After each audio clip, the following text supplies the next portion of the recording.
In fact, tonight there's only a single agenda item up for us to speak about, and that's an agenda item that I know is important to everybody in this district. So again, like last week, I'm calling on my fellow members to be empathetic listeners, this time not to our constituents, but to one another. So again, I encourage everyone to ask questions and offer feedback on what's presented tonight, but also to continue to be concise and patient.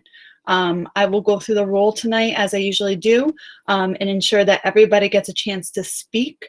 We will then circle back to follow-ups after everyone's had a chance to speak. Finally, just one more reminder, please only use the chat feature for hand raised because of open meeting law. And I know we're all taking tonight's meeting with the utmost seriousness. Most of us have children in the district, but also have heard from dozens of constituents. In fact, last week during our special meeting, we heard from over 150 constituents who had questions and concerns. So any vote that we may take tonight, I know that all of us are taking that with the consideration of everyone's needs in mind.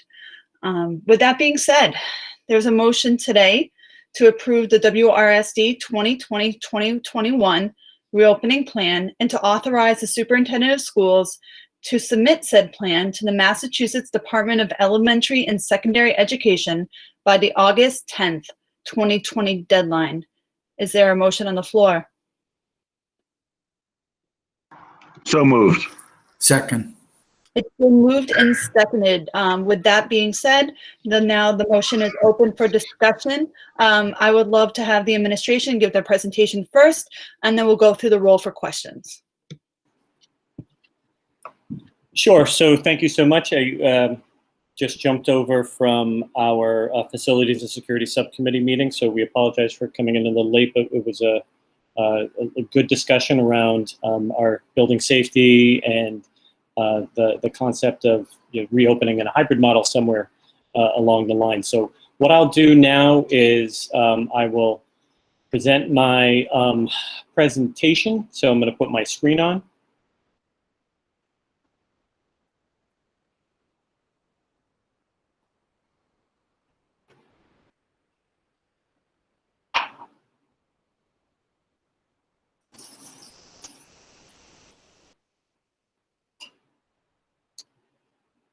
So first and foremost, thank you all for taking time on a Wednesday and another evening spent away from your families. But I think this is well worth the time as we talk about our reopening plans for school year 2021.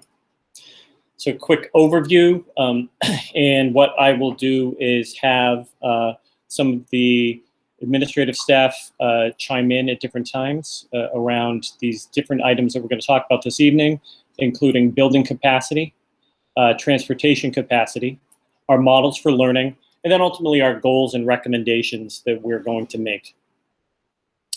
So under building capacity, as we have, and we just discussed this in our Facilities and Security Subcommittee meeting, we do not have the capacity as a school district to open at full capacity with a 6-foot social distancing. Again, as you will, if you look at other school districts, I've talked to other superintendents, other communities, many other communities are sticking with the 6-foot social distancing, in order to comply with the CDC regulations. The 3-foot social distancing is unique to schools. So I think there are always some concerns around that. Again, I believe that, we want to do the best we can to provide at least the safest environment possible. So we could open schools with 3-foot social distancing, but ultimately, the cost associated with that, includes the possible rental of portable classrooms for a year. And, this is information that, we've pulled together over the past couple of years in terms of some of the schools, that we have looked at the possibility of expanding depending upon the number of kids moving in and out. So it's a cost of $48,000 a month per classroom, and almost $8.7 million for 18 portable classrooms. And without those additional rooms, every potential learning space and buildings would be needed. And again, we just spoke about this. that would mean every single space in a building would have to be tapped into in some form or fashion. We would still need to then rent other facilities in order to store all of the equipment, all of the materials, all of the furniture that would not be used during this time. Dan or Bob, did you want to say anything about this? Thanks, Daryl. What I would add is it's actually a little bit more dire than that. If we were actually, we would need to use, I'm all set, Daryl, never mind, sorry. Oh, okay, thank you. So transportation capacity, we did mention this last week when we spoke about, busing. So right now our district is responsible for transporting almost 6,700 students as a regional school district. Our bus fleet includes 49 buses. 45 of those buses will hold 77 students and 4 hold 83. So half of the families surveyed recently, and this was just this week, said that they would require transportation for their students. This is a diagram that we shared last week from DESE. This shows you how students would be sitting, alternating one side of a seat to the other side of a seat, and then across the row, the same thing. So going all the way down those rows, kids would alternate from one side to the other. When we're looking at just our busing issues in general, we want to understand, and we all need to understand that not all families will have the capacity to bring their kids back and forth to school during the school year, as circumstances often change. Someone has a new job, someone has to change to a night shift instead of a morning shift, so they may have to put their students on a bus. So what we're doing is we're actually reserving 4 seats on all of the buses if we were to do this, so that there would be ultimately the opportunity for students to get on the bus and be on the bus with an assigned seat if we had to do it that way. And then the total number of students, that we're able to transport really comes down to 21 for 77 passenger students, or 77 passenger buses, and 23 for 83. And ultimately, if we looked at all 3 tiers of busing during our days, we could transport 3,111 students, and that's really less than the anticipated ridership. Dan, did you want to mention anything around this? So other things to keep in mind too is number one, per the DESE guidelines, is a recommendation, keyword recommendation of a bus monitor. There's a cost incurred with that. Number 2, as we just spoke in business and finance, if we were to transport all of our students, we'd be looking at potentially 48 additional buses. And then number 3, the PPE supplies and materials that are required. And again, there are associated costs with that as well. Thank you, Dan. So, again, that documentation was shared with business and finance, and I believe that went out with this presentation a little earlier this evening as well. So the following slides are all around the surveys that were sent out to families last week. So this is the most recent information that we have. So when we're looking at this, overall responses project that almost 52.5% of students would be taking a bus, so over 50%. And we have it broken down by school. So at Central Tree and Rutland, over 66.5% would be taking the bus, while almost 24% would take a car. Choxet, 55% would be on a bus, 30% would be car. Davis Hill, 38% would be on a bus, while 39% would be car. And some of these you'll note that, for example, 13% walking. Davis Hill is in the middle of, a pretty built-up area of Holden, and it's in the middle of a neighborhood, so many of our students walk to begin with. Dawson, Similar situation, but not quite as dense an area. But half of the students would take a bus. Glenwood, Glenwood's a little more remote in Rutland, and thus the reasoning behind maybe the busing of almost 60%. Houghton, again, almost 58% would require a bus. Mayo, a smaller number, 39%, while 41, close to 42% would be brought to school or picked up by a car. Mount View, 56.7% would be on a bus. Naquag Elementary in Rutland, 53.5%. Paxton Center, 53.5%. Thomas Prince, 50.7% would be by car, and 35.4% would be by bus. And again, Thomas Prince is in an area of Princeton that's on a pretty busy road, and most kids do not walk. And you can see that there is a very small, thin green line there for the walk, probably the one walker. And then the high school, almost 56% said that they would be taking a bus to and from school. So in terms of the learning models that we've been looking at, we've talked about 3 different models: the in-person, the hybrid, and then the remote. So for in-person, as you'll note from the bullets on this slide, we're really not able to accommodate the full in-person model due to costs associated with more buses. And I think Dan mentioned that, and that was a cost that he broke out for business and finance in the other document that went out with this. Classroom spaces that would be necessary to accommodate all of the students and the social distancing. Additional nursing, custodial, cafeteria support for the number of kids who would be coming through. And also the amount of personal protective equipment, PPE, would be enormous. I think one of the things we're fortunate because we have a great deal of PPE already in place.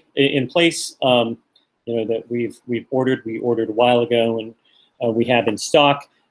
So if there is the opportunity for us to open up a hybrid down the road, we will be ready to go as well. And then, again, this is a slide, and Dan or Bob, if one of you would like to speak about this one, because I know this was discussed at Business and Finance. I've got it, Bob. So in this slide here, again, we doing our estimations, we assumed 18 portable classrooms, again, 48,000 per month per classroom, approximately 8.6 million. And then there were the additional costs associated with this, the Chromebooks and hotspots, mobile hotspots, approximately 104,000. There would be the need for additional software and apps associated with that, approximately 221,000. And then there are 2 grants that we applied and have received, and so we're using them as an offset here.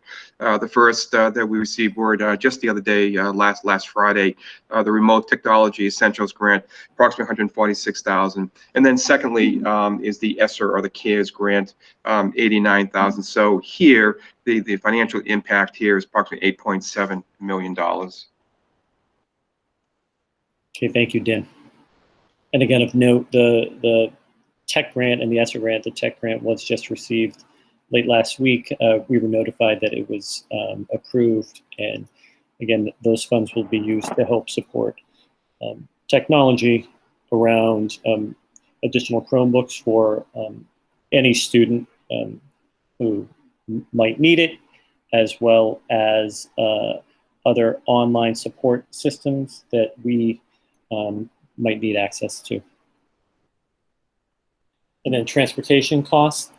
I believe, again, Dan talked about these briefly, but we have our additional buses, additional monitors, bus cleaning costs associated with cleaning the buses, because there are costs associated with that, and then additional PPE. And up top, there would be a savings, and this is a savings that would be discussed with our, our vendors around the shortened year from 180 days of service down to 178 days. And that's where that total cost is reduced by $271,000 down to $6,208,000. So those are the costs associated with, if I go back, we have the building costs, then we also have the transportation costs. The Model 2 is the hybrid model. So we talked about this last week. Students would be assigned to one of two cohorts. The model that we have looked at and we would believe would be ultimately the most beneficial for students would be 2 days of in-person each week and then 3 days remote. And they would switch out with their other cohorts, with Wednesday being a remote day. The hybrid would include both synchronous and asynchronous learning. Again, only half the number of students would participate in person. And we would have some students who would require more support, and we would want to require additional in-person learning for them. So we would probably have an extra cohort, if you would want to call it that, of our high needs students who require additional support during the typical school year, and we would want to provide that in person when possible and when safe. So these are the hybrid and remote learning models by level, and we've broken this down. So in a document that we'll have, we have our elementary, our middle, and our high broken down by grade levels. So we have K5, 6, 8, and 9, 12. And this is based upon our hybrid model. So again, when we're looking at this, if we look at a 3-foot minimum distancing, we can roll these students into spaces. Again, it's a compromise between in-person and remote. And students will work both independently and with support. And that's at all levels. So there would be a time when students would be working directly with teachers in small groups, however it might work in person. And then there would be times when they would be working independently at home, in a remote learning, more of a remote learning model. The full remote model, again, all classes are taught remotely by in-person staff. Again, there's a synchronous and asynchronous learning that will occur for all students. At the different levels, at elementary, middle, and high, there are different online learning support programs we're going to be using such as Lexi and Star Math for elementary, Actively Learn, and the Sora Library for middle and high. So again, when we're looking at this, this full remote model would include both direct teaching, where the teacher would be working synchronously with his or her students, and there would be also time for students to work independently at home. They're at home the entire time, but they'd be working independently on their projects or other activities assigned by a teacher. So for the hybrid, the cohort model, as I mentioned a little earlier, would look something like this. Cohort A would be in person on Monday and Tuesday. There would be, basically a short and remote teacher-directed instruction on Wednesday. And then on Thursday and Friday, those students in cohort A would be remote. And again, we're looking at this in terms of having also K5 students have more support during that time, because again, as we kind of looked at the elementary level in particular, those students in a remote setting sometimes need more direct support from an adult. And again, I think many people lived through this last spring. Families are home, they might be working from home. It's difficult for them to also sit down and go through a science project with a 3rd or a 4th grader while they're also trying to be on a sales call. So, we're going to do our best to have adults to support those students at those levels. And again, there were some questions that were asked of me around, if we did have a day when, for example, Mondays, would those students in those cohorts not have that day? So, basically the Wednesday schedule for that week would become an in-person day if Monday was a holiday or if Friday was a holiday, so there would be no early release. So model 2, the hybrid model, again, it gives students the opportunity to receive in-person instruction and support. We really want to focus on the ease of transition from remote to hybrid or hybrid to remote. We want that to be as seamless as possible, and that's something that we're going to be focusing on with our teachers, as we go through trainings with them. Again, the hybrid model does require repurposing rooms, libraries, gymnasiums, just to allow for safe and socially distanced instruction to occur. There are some issues associated with our bus fleet right now in terms of being able to handle the capacity. As I mentioned, I think it was 3,111 student capacity for all 3 tiers. So we would have to look to see how we might be able to offset that. So again, when we're looking at this, it really doesn't allow us to provide for a hybrid model that we could support at this time. And then the remote model. This model is based upon the majority of students receiving their remote learning from that are, they would be home. Teachers would be providing the remote instruction. This model will start at the beginning of the school year. And as I mentioned earlier, it includes synchronous and asynchronous learning. And we would, again, as I mentioned, would provide our most vulnerable students with more in-person learning opportunities. So the opportunity for them to get into the schools when it is safe for both staff and students. So a sample schedule for a remote learning model could look something like this. Again, this could be a middle school or a high school model where there's a homeroom from 8:45 to 9 o'clock. And then you have a rotating schedule in terms of the courses that would be offered during the day, and that would be synchronous. So you'd have 3 courses. There would be a lunch break, and then there would be online help and support. So during that 12:30 to 3 time, teachers would make themselves available to meet with small groups synchronously, provide asynchronous videos around tutelage and so forth in order to support course that's going on. And this model would rotate through. So again, this is an example of what a model would look like. And as we kind of look at all of our elementary, middle, and high schools, we're actually in the midst of defining that. Just met with middle school principals today, elementary, I believe, yesterday. So, once this is solidified and we have a defined program around a schedule, we'll be able to make sure that goes out to families. So when we're looking at the remote model, it really makes the most sense for our district in terms of not only cost analysis, but also having this be the safest option for students, families, and staff at this time. The COVID numbers are starting to tick up here in Massachusetts, as they are in many parts of the United States right now. And I believe yesterday the number was 438 new cases. I believe 27 were in Worcester County. As we start to look at this, Governor Baker mentioned yesterday that it's not out of the realm of possibility of actually retracting this next step forward and moving back into a phase 2 model, where there wouldn't be as many places that are open. There would be more restrictions put in place around people outside in public spaces.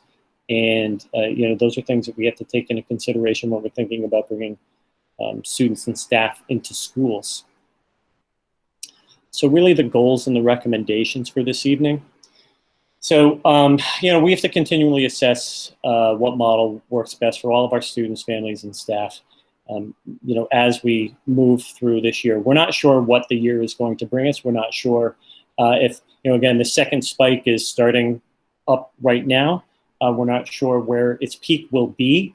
we're back in terms of our numbers. We're back in the same area as we were in early June.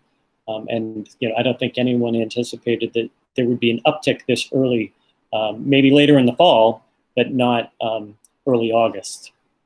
So as we kind of looked at the safest way to move into educating students and taking care of our staff, it was really to implement a remote model to start the school year with. And then ultimately we moved to a hybrid model as soon as we could safely, so that we would give all students the opportunity to participate in some form of in-person learning.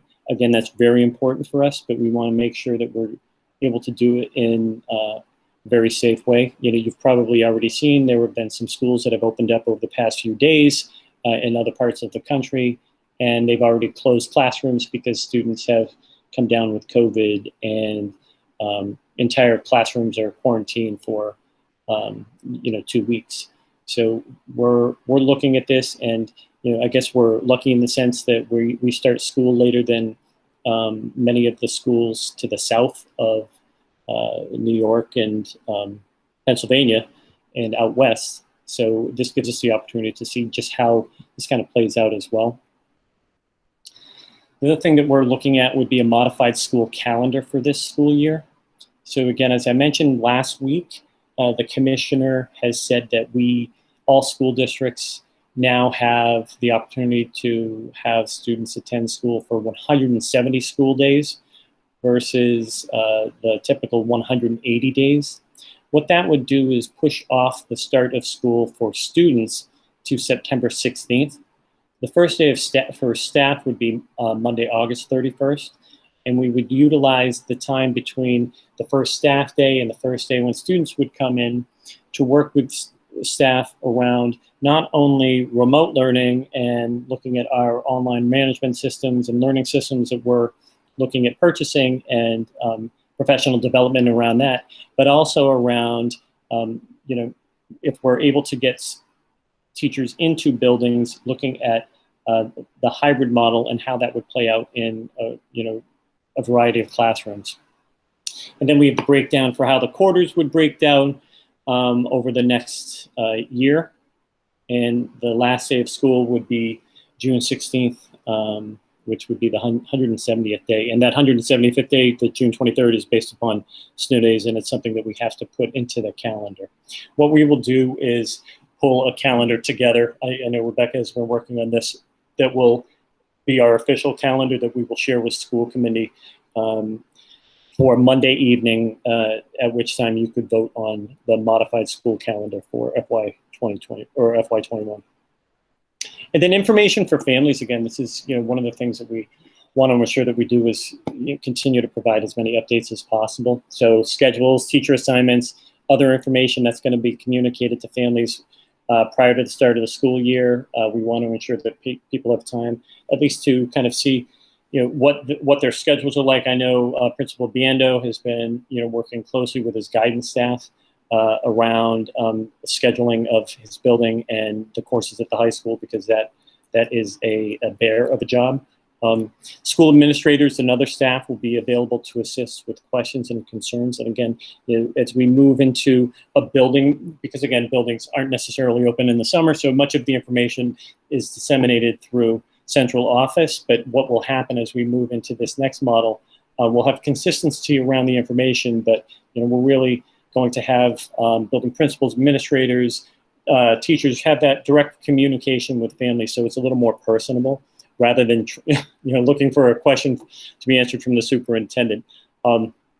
Students are going to be assigned to cohorts, and if possible, we really have to look at bus routes and sibling continuity associated with any cohort that we put together for a hybrid model, and that's something that we still have to pull together over the next several weeks. And then academic and social emotional support services are always going to be provided to our students. We're looking at kind of that SEL model, and I know Director Keenan is working with not only the counselors at the middle school level, but also building principals at the elementary levels in terms of making sure that they are, we're reaching out to students, we are making connections with students and families, especially those who may not be as active if it's a remote model versus an in-person model. And then again, I think I mentioned this a little earlier. These are really important factors to take into consideration as we look at any discussions around the opening of schools. And currently where we are with COVID-19, with 438 new cases yesterday. Any modifications associated with DESE and state and local public health boards, those are very important. I will have another meeting with our local boards of health on Monday to further kind of converse around our local 5 towns and the numbers that they are seeing. They did mention there's a slight uptick in a couple of our communities in terms of the number of new cases. So that's information that we have to be made aware of. Again, collective bargaining agreements with local unions. This is something that we discussed last night at management a little bit. This is again, ongoing conversations around what in-person, remote, hybrid looks like for all staff. And then ultimately state and federal funding for support of all educational services.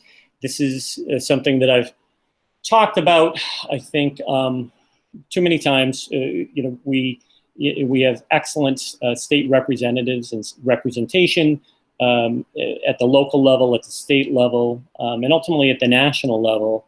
And we're still really we're probably a little closer than where we were a few weeks ago. So I'm hopeful that there will be some relief provided to states via some type of federal support program that would go out.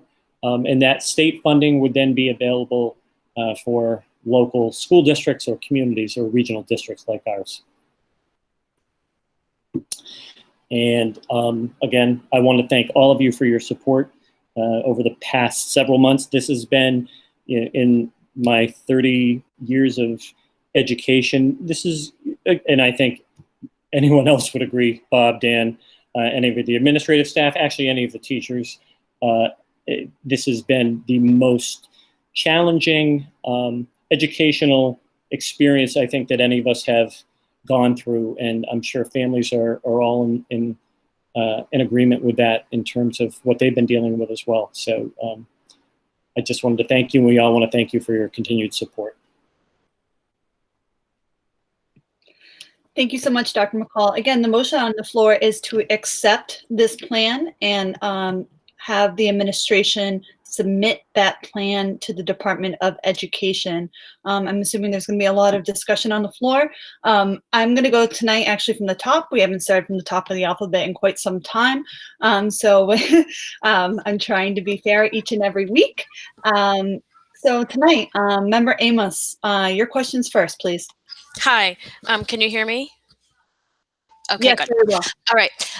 So my question is kind of getting into the weeds, but I'm just picturing how much stress there's going to be on everyone this year. And last year, Glenwood had a no homework policy, and this fall is going to be so stressful for families having homework on top of all the independent work that they have, and that's going to increase stress. So I'm just wondering, is there any consideration for limiting work to the school day for lower level grades and not having homework in addition to the independently assigned work throughout the day? I hope that makes sense. Yeah, that makes complete sense. That's a great question. Bob, you can jump in because you've been discussing this with the principals as well, if you like.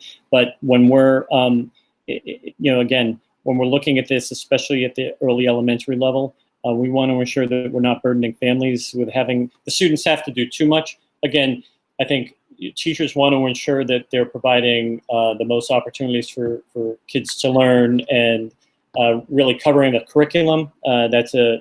That's always an important aspect of what a teacher does during the school day. But we don't want to burden families with anything that goes beyond what we would typically do. Again, and that isn't even a discussion. I know Deputy Berlow has had that discussion at other levels as well, because oftentimes I feel as though teachers really want to ensure that kids have the information that they need, and the work that needs to be done will help support having children move forward, understanding the curriculum, the framework. So again, we'll definitely be looking at that, and that has been a discussion that's already been had. Nicole? Bob, Yep. was there anything to add? Yeah, Nicole, that's a great question, and I'm sure a lot of parents are wondering about that. What we're doing right now is we're working to set up time limits per evening for assignments that are giving, and we're very cognizant of the fact that I know all our teachers are trying to get the kids up to where they should be at this point in the year, and knowing that we are a little bit behind from last spring, they're probably feeling the stress of having to assign more, so that we felt very strongly we needed to set some limits on homework. The other thing I wanted to make you and maybe the parents aware of is, as we're structuring the elementary, middle, and high school schedules, we're trying to build in time during the afternoon where students can get direct support from staff every single day except for Wednesdays. So that's very important to us. We want to make sure that we're setting students up for success, but also making sure that we're not burdening parents unreasonably with homework assignments. Yeah, thank you for bringing that up, Bob, around the afternoon time. That's an important time that we are establishing, so that there is the opportunity for that connection to a teacher, and it's synchronous at the same time. Thank you very much. Thank you, Member Amos. Member Ayala. Hi. All right. So I probably have too many comments, but stop me if I'm. First, I just wanted to express my gratitude for everyone's comments, questions from the parents, from the teachers, everything. It was all really helpful in, coming to this point of voting on our plan. And I also wanted to thank the administration for their hard, long hours of making these plans. I know this was just a daunting task to do. I can only imagine. As I say that, I do agree to the remote learning model, with the exception of the students with severe special needs that are unable to utilize the online remote learning curriculum. As I saw, I'm glad to see that that's in the remote plan, is trying to get those students in school. So that's good. I feel like there's parents that are going to get burnt out very, very quickly without having that. Also, I just think there really needs to be some type of flex plan with the remote learning for the parents that both work in a household. I know there's asynchronous and synchronous learning. I'm hoping that there's some flexibility in there for those both working parents. I know that was something that was in the works when a parent asked that question. I don't know if there's any more that's been looked at about that with the two parent house or the two caregivers that may be working and they can't help the younger kids online with online learning during the day, during the specific times. So I'm just kind of wondering if that has been looked at anymore. And the other thing that I just wanted to point out, in reading comments and things like that, one of the comments that stood out to me just recently I guess, sorry, I'm looking at my notes. I didn't want to forget anything. So in reading a lot of the comments on reopening, they were all very valid. One comment that stood out was one saying our kids' mental health is more concerning than catching COVID. I'm a strong advocate for social emotional health, definitely, as this is my strong point. However, the risk of COVID is not just individual, it's global. So I really was kind of thrown off by that comment. The teachers and the students, they go home to their families, even if, they go home to their families, and if they contract this virus, it may be this minuscule amount of people that might contract it, but then there's still the risk. And even if 1% of the district gets it or something in the end, I still feel like that's too much, because that's a risk of somebody's life. So that's really why I'm supporting the remote learning. I just don't think the risk is worth it. I just really needed to point that out because I see parents' view and wanting to get kids back in school for a lot of the social aspect of it, but parents got to know that the social aspect isn't going to be the same because of all the barriers put up. So I do see that. So that's my comments pretty much, and thanks. Thank you so much. And it helps to have it written down. I do that a lot. Like I have to. Yeah, I have to. Dr. McCall, I think Melissa's middle comment was a question. I can Sure. answer that, Megan or Daryl. Yeah. Sure. Yeah, Bob, if you can.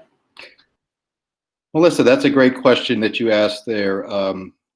What we're doing now, and that was a question that a lot of parents had raised through our survey results, and when Daryl and I went through it, we made notes of that.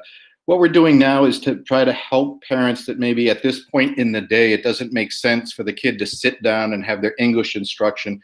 We're going to work with our staff on how to record that message so that a kid could then view it after and catch back up at that point in time.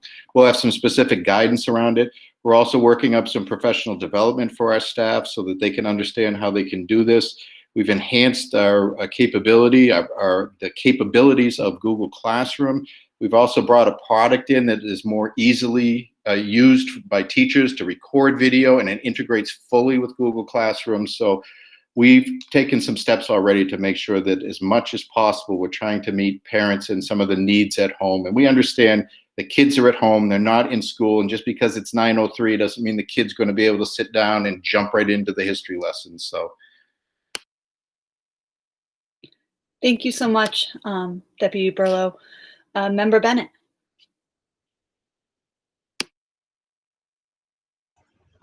Hi. So I just have one question. I think that you guys did such a great job on this, and you put a lot of thought into it, and it looks like it's going to be a good plan.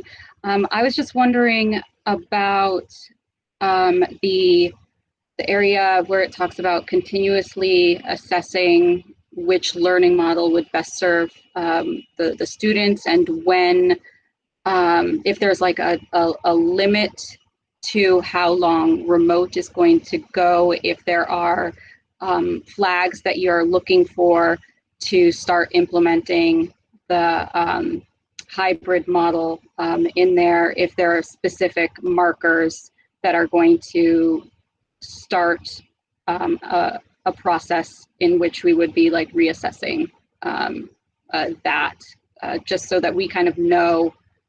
I know that we all want, our kids to be safe when they enter school, but if you have an actual item there that you are considering would make it safer.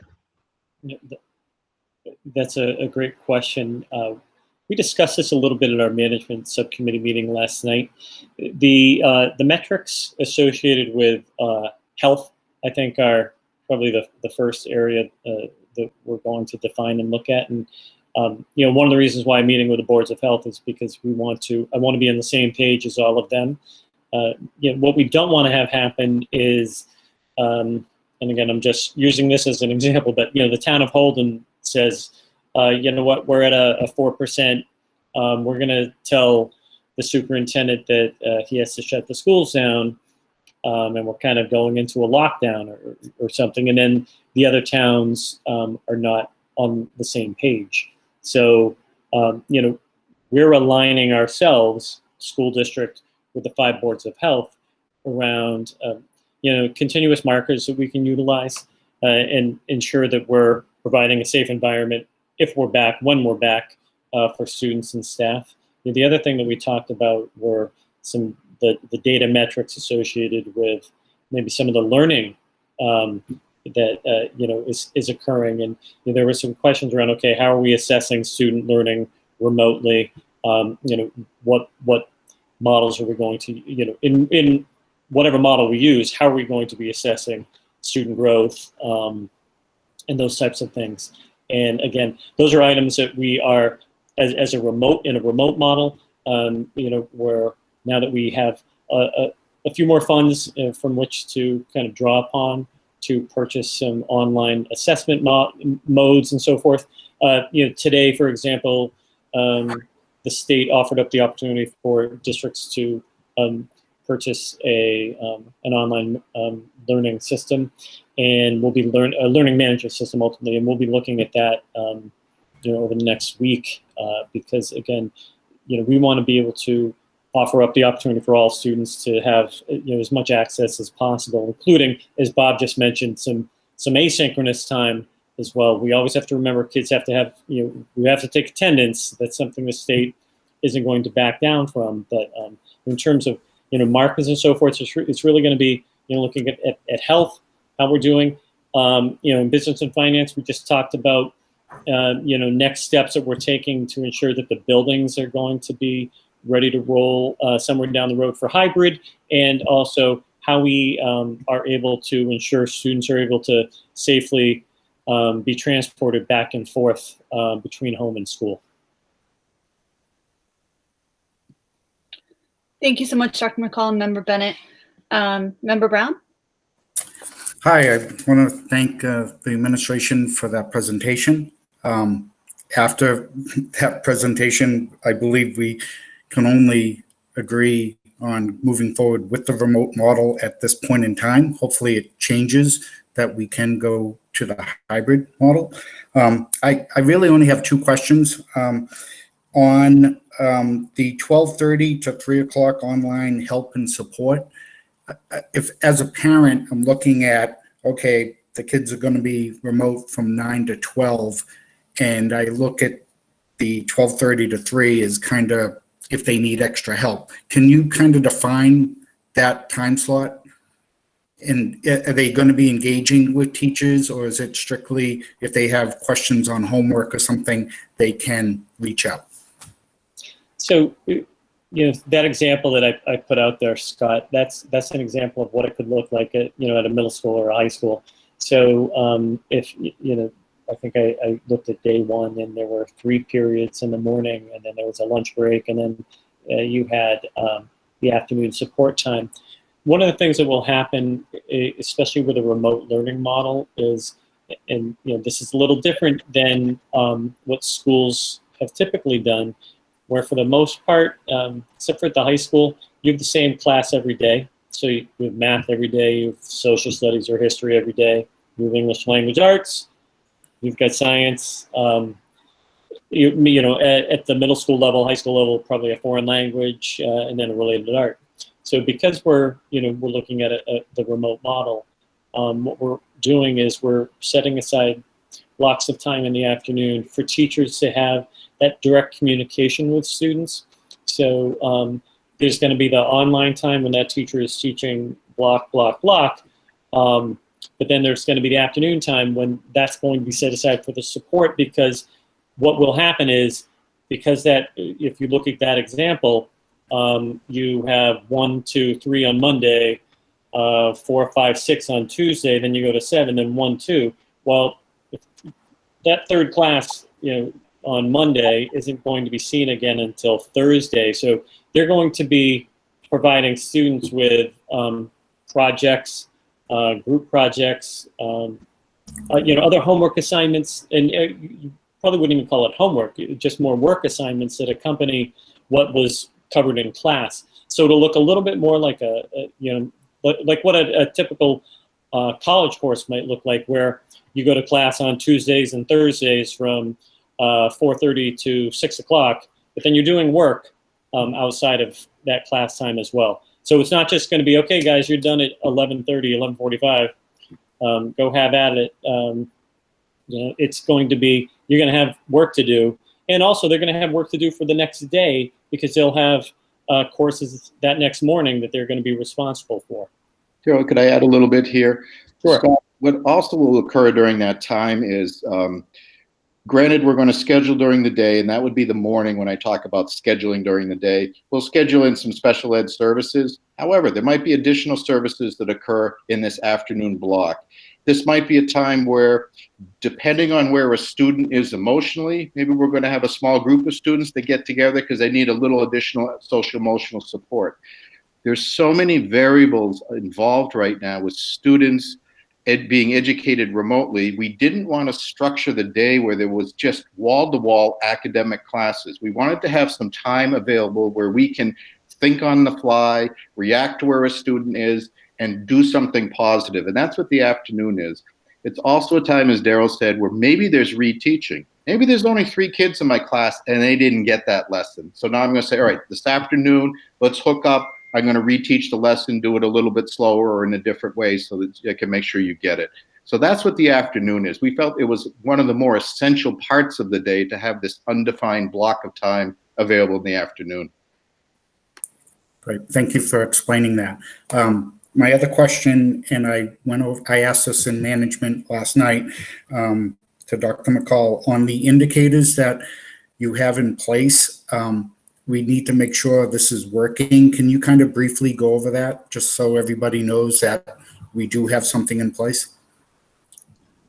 Sure. So when we're looking at whether or not, and I think the concern that was raised, Scott, last night, and correct me if I'm wrong, was, that spring learning plan just didn't work out for a lot of families. A lot of kids had a challenging time. And again, it wasn't our district. It was most districts in the country because everyone was thrown into this. This is going to be a very different model because we have the opportunity to really define, work with. We have funds to help support the online model in a way that we didn't, over halfway through the school year. So, for example, the state is putting out an assessment tool that they're going to ask all schools to administer to students early on in the school year in order to assess, where they are in reference to the curriculum at their grade level. So that way, as Bob mentioned, those afternoon blocks of time, we can start hitting some of those students, that we would qualify through our early warning indicator system, EWIS, our high needs students. Those students could be supported in small group or even individually. And these might not even be students on individualized education programs. These might be students that struggled, didn't make a lot of progress. We're noting that, and now we need to help support them to bring them to where their peers are. And again, even their peers are all third graders are going to look a little different this year than they would in a typical year. And that's not just third grade, it's every grade. And it's not just Wachusett, it's every district. So that's something that we all have to kind of keep in mind when we're looking at this. So we are looking at how we can assess what we can do to kind of gauge progress. We do have some online support systems that we're purchasing, such as Star Math. We're also going to be looking at Edgenuity. Those are programs that allow for assessments to occur and easy access for teachers to see. Okay, looks like Daryl needs some help with converting fractions. So I'm going to put him back on this particular model or this mode, and he's going to go through this plan, and then we'll assess him at the end of the week and see how he's doing. Those are the types of things that will happen, and they typically happen during the school year in a classroom, but it's just not the same. So we need to have the capacity to do it remotely through electronic means. Great, thank you. Thank you so much, Member Brown. Member Dennis. Thank you. So my first question is, I think, a follow-up, and I guess I'm looking for just a little more in the way of specifics. So through the chair to the superintendent, could you provide us with some details and examples of lessons learned or best practices for remote learning, how they're going to be incorporated and how they're going to be measured in this model? So best practices for online learning. Remote learning. So yeah, so one thing that we were able to glean from reviewing survey information was really the need for there to be much more synchronous learning, whereby the teacher is working directly with his or her class in live time. That's probably, and Bob and I have talked about this on many occasions over the past 5 months. The importance of having that interpersonal connection with your teacher, with your classroom, your classmates, if it's remote, especially. So having the synchronous aspect of the learning to go on, as well as the opportunity for asynchronous, and part of that was, and I think there was a question around that already. Not all families have the same schedules.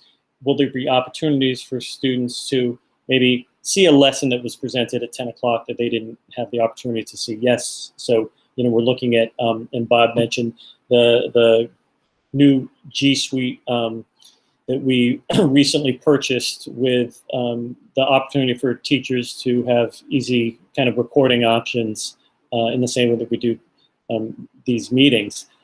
Again, those are some of the big takeaways from just some of that information. In terms of the online learning, as we looked at some of the software programs, we found that Lexia Learning in particular was very, very well received. So we now have that for all schools. We also know, and we have talked with Ben Concannon-Smith from the high school history teacher. The Actively Learn that is utilized up there was also extremely well received by students. So what we're doing is we're really expanding those models so that we have as many tools available for teachers to use to reach kids in as many different ways as possible. Bob, is there anything that I missed in there? Yeah, there's a few things that we've thought about, Mike, and that's a question we've asked internally: is how can we do a better job here, and then how can we ensure that people are really following the script, if you will.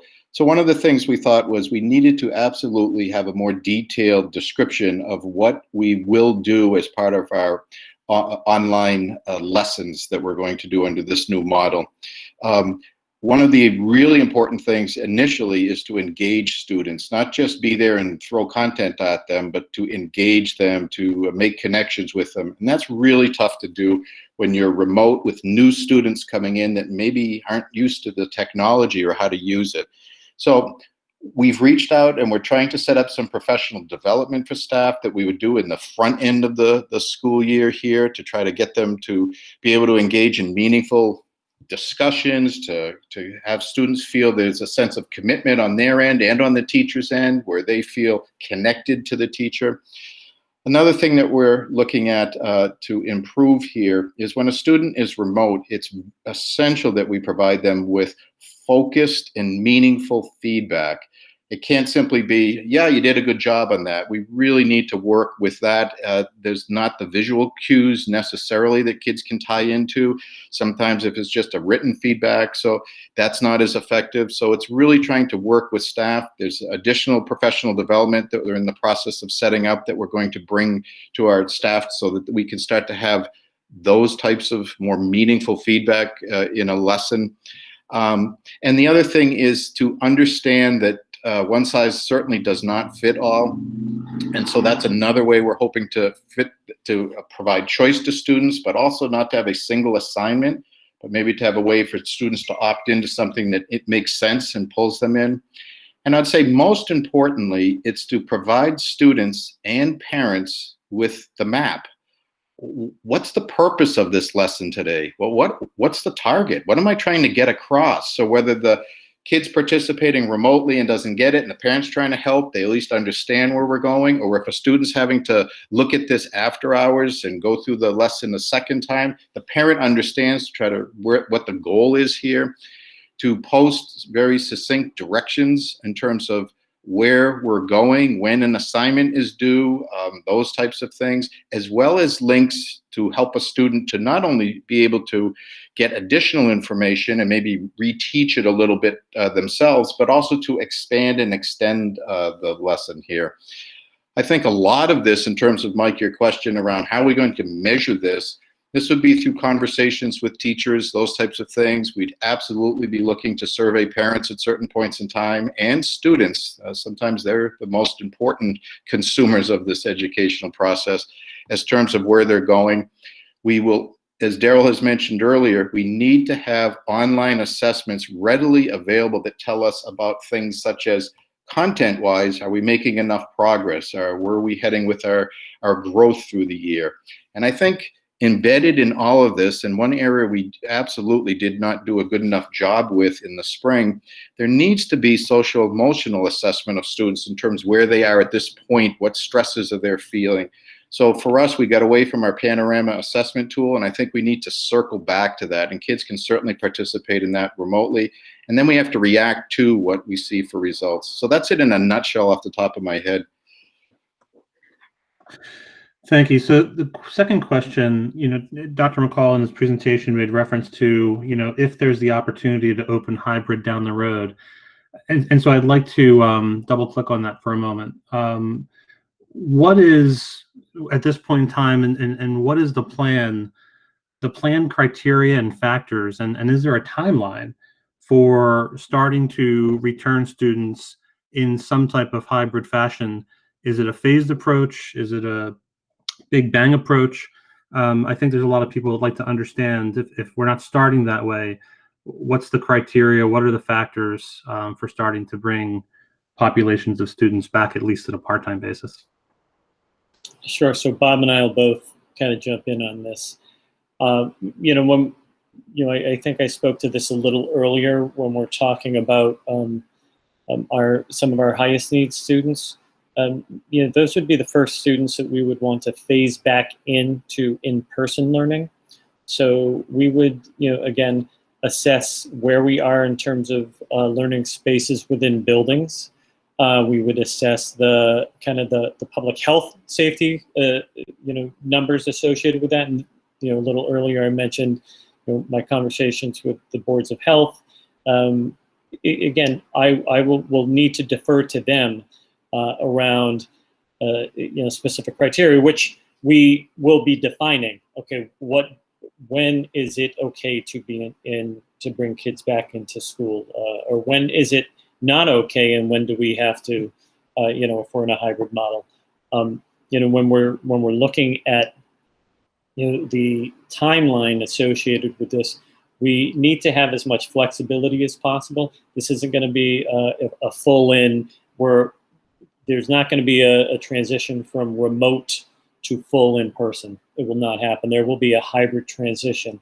How that hybrid transition works is really going to be kind of dependent upon really where we're at with COVID-19 in terms of the state around numbers. It's going to be dependent upon how we're, how we're set up financially, because that does play a role in this. And I think Director Dede mentioned that earlier around PPE or around transportation and learning spaces. So, what we're able to do now is really define those learning spaces within buildings, looking at however we can get our students back in, even during a hybrid type model. So if I'm looking at a time frame for this, it would probably be having the our neediest students, program students, we bring them back in, as soon as feasible, as soon as it's safe. And I'm, again, how that kind of plays out could be October, could be end of September, could be later. I'm not really sure. Some school districts have already come out and said, you know what, first quarter we're going to be full remote, and second quarter we're going hybrid. What I don't want to do is give any false hopes. That would be a great place to be ultimately, but I'm not sure. And again, we have to define what the criteria are around how we might make those decisions. And ultimately, we spent an awful lot of time looking at the building spaces. We've spent time, an awful lot of time looking at how we can bolster remote and ultimately hybrid. But we also need to ensure that we're going to provide the safest environment for the students and the staff.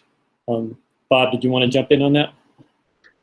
Well done there, Daryl. The only thing I wanted to add is, at this point in time, if you said, what's the biggest impediment to us opening? We are not physically ready to open for students to come into our schools on September 16th.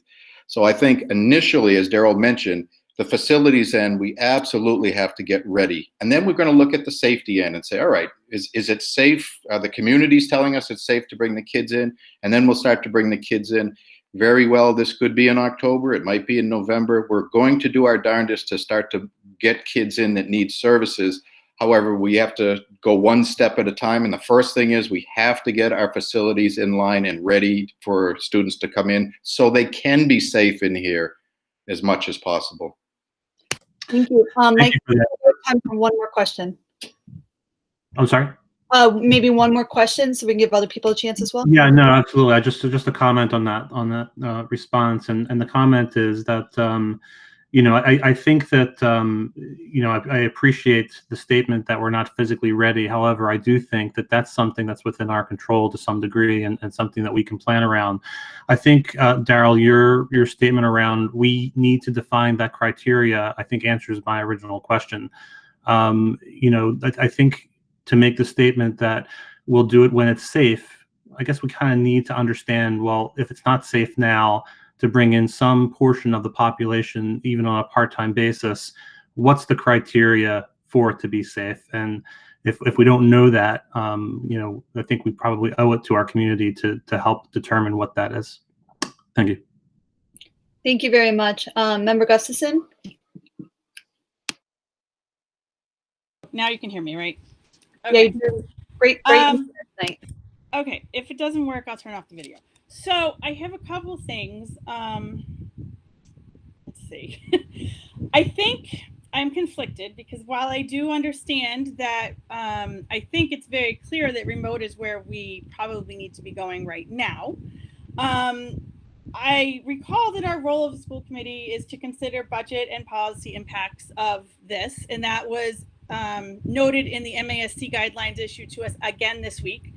And in thinking about this, I mean, I'm on business and finance, and we just had a conversation about budgetary impacts, and we left with more questions than answers once again. And I consider things like our population of special needs students and how we're addressing their needs, and I'm left with more questions than answers. And I'm conflicted because while in theory, I do think remote is probably of the three plans where we need to end up. I don't know if I actually technically feel like I have enough information to meet our duty to know that we are making a choice and have enough information to know that we're doing our duty to consider budgetary and policy implications of what we're asking our families and students to do. So that is where I'm conflicted. I'll just put that out there, and then I'll get to the couple questions I have at the moment.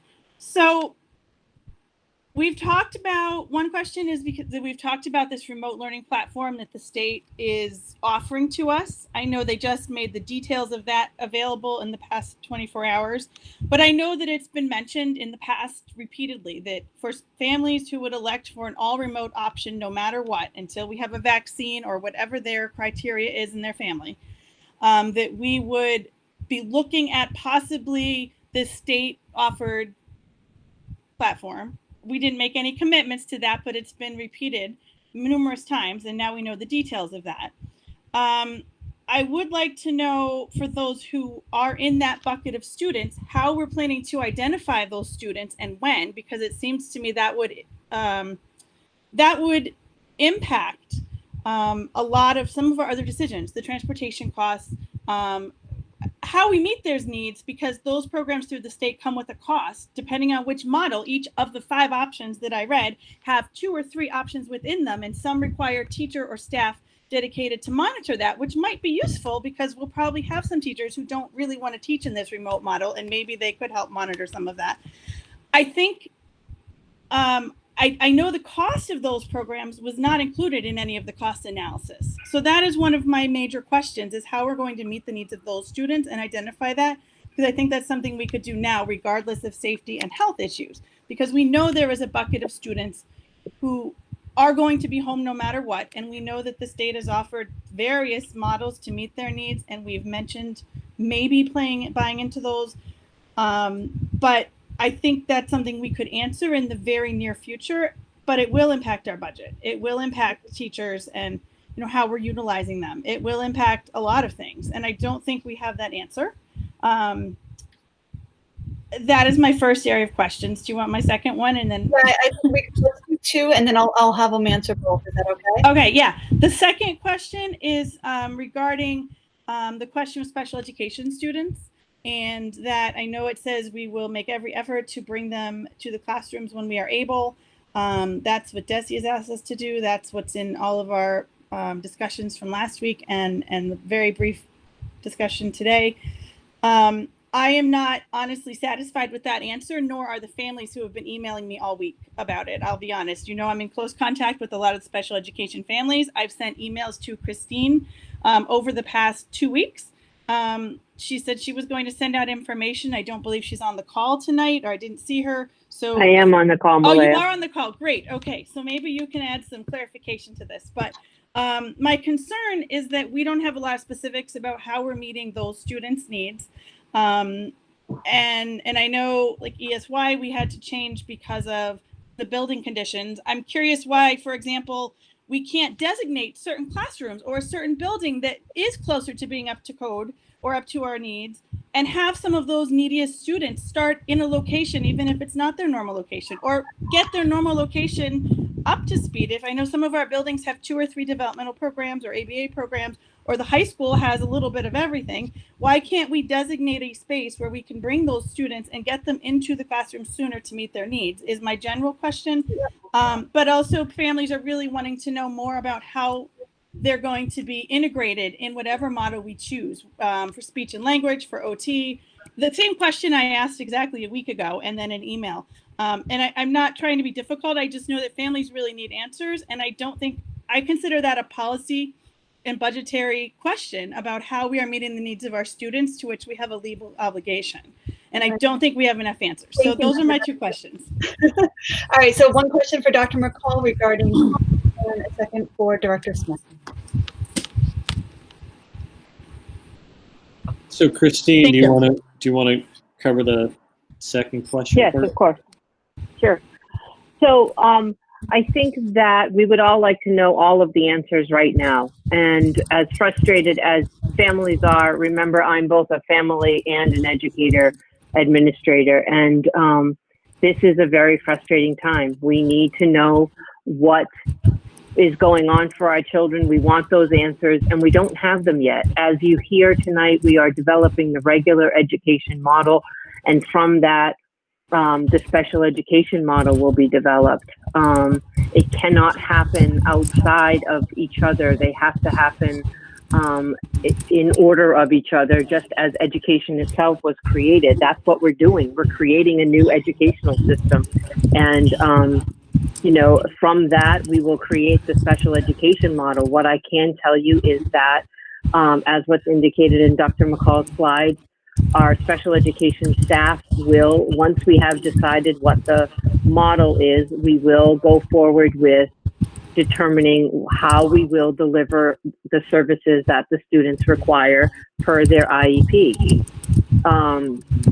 As you can imagine, and I have worked all summer trying to ready our buildings, understand the DESE guidance, interpret the DESE guidance, and bring that back to our buildings, and get our students into our buildings. And I am disappointed to say that we weren't able to do that, but I couldn't confidently say that we had been able to check all of the boxes to do that. And that was specifically looking at bringing students into the high school and into Houghton. And those buildings were not yet ready. We worked hard on it, but we could only move forward as we were responding to DESE's guidance and the CDC guidance. I mean, all of this is absolutely unfolding in front of our eyes, and we are responsive to that. We tried to get ahead of things. For example, if we had gotten ahead of purchasing thermometers and then to find out that we didn't need thermometers. So it's a very trying time where we have to move very judiciously, following DESE guidance and trying to get our ducks in a row. And the other reason why you're not hearing from me in terms of making broad statements around special education is because special education is individualized, and their individual services will be identified, and how we are providing those services will be done on an individual basis. So there's a part of my work that is intentionally vague because of privacy and individual needs. So as frustrating, again, as that is for everybody, it's a moment of great anxiety for all of us as we try to understand what does our educational system look like right now, and how are we going to do what we are committed to do, which is meet the faith needs of all of our students. Thank you, Director Smith. Dr. McCall, to the purchasing question, please. So in reference to your first question, Malaya, I'm a little confused by it. If you're talking about families who want to participate in remote learning and remote learning completely, if we go remote learning, they're going to be participating in that same model. That will be the remote learning model that will be utilized. What the state had to share was around, literally the tech online high school programs. So students just do that, and those are pretty costly, but as well as some online learning programs that are less expensive. And as you mentioned, our teachers are the ones that oversee it.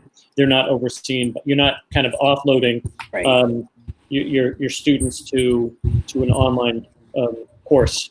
Okay. So again, those are we're not looking at the as much maybe in a few select cases, but again at the high school we're still going to offer our courses in the same way that we would typically offer our courses.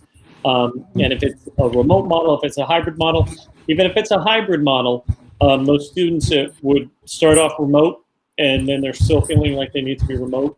We'd work out a way for them to still be remote and ultimately have the capacity to participate remotely in that hybrid model. All right. So to clarify, we're not pursuing the state programs at this point, although that might change for a handful of students. I just wanted to clarify because I know that there are families in our district, and I said this in the comments, the 85 pages I read, that are they are on the long wait list and they are looking at leaving the district because they don't have enough flexibility or detail at this point in our remote model. And what you've given us tonight is still not the detail they're looking for about how it will actually work. And to me, I looked at the cost, this is where the budgetary questions come in. The couple $1,000 or $1,200 to $2,000 per student to take 4 or 5 of their core courses and have their coursework done through those programs is a heck of a lot cheaper than losing them out of district for several years. And the funding that comes with that. I have 16 more people to go. I'm sorry. We'll circle back to you though, I promise. It's okay. I just want to give them their first round. Member Haber. Hi. I'm okay with a remote model, but I was really hoping that we were going to see more of a hybrid plan in place, because even in the remote plan, it's saying that assuming half the year we're going to go into a hybrid model. I wanted to see what that's going to look like. I also hope that if we start remote, that we do have a reevaluation date. And I don't know if that means that we plan that to be at the end of the first quarter so that we can decide at that point. I understand that there's Board of Health considerations and finance considerations, but I think that we need to have a set date to evaluate it and make sure that things are working. I have a couple little minor questions and then a bigger question. Will all of our schools be going from 8:45 until 3 o'clock? Are we going to stagger this at all? Right. I mean, we're working on that right now. Again, one thing that we have to consider is that one of our at the high school, their contract, teacher's contract, their day is 10 minutes shorter than the pre-K 8 day, so it can't be exact. But we're trying to get them as close to possible, as close to the same time as possible. in order to provide consistent professional development. One thing that happens to us every single year when we have half PD days is, we have staggered times all over the place with our schools because of the busing.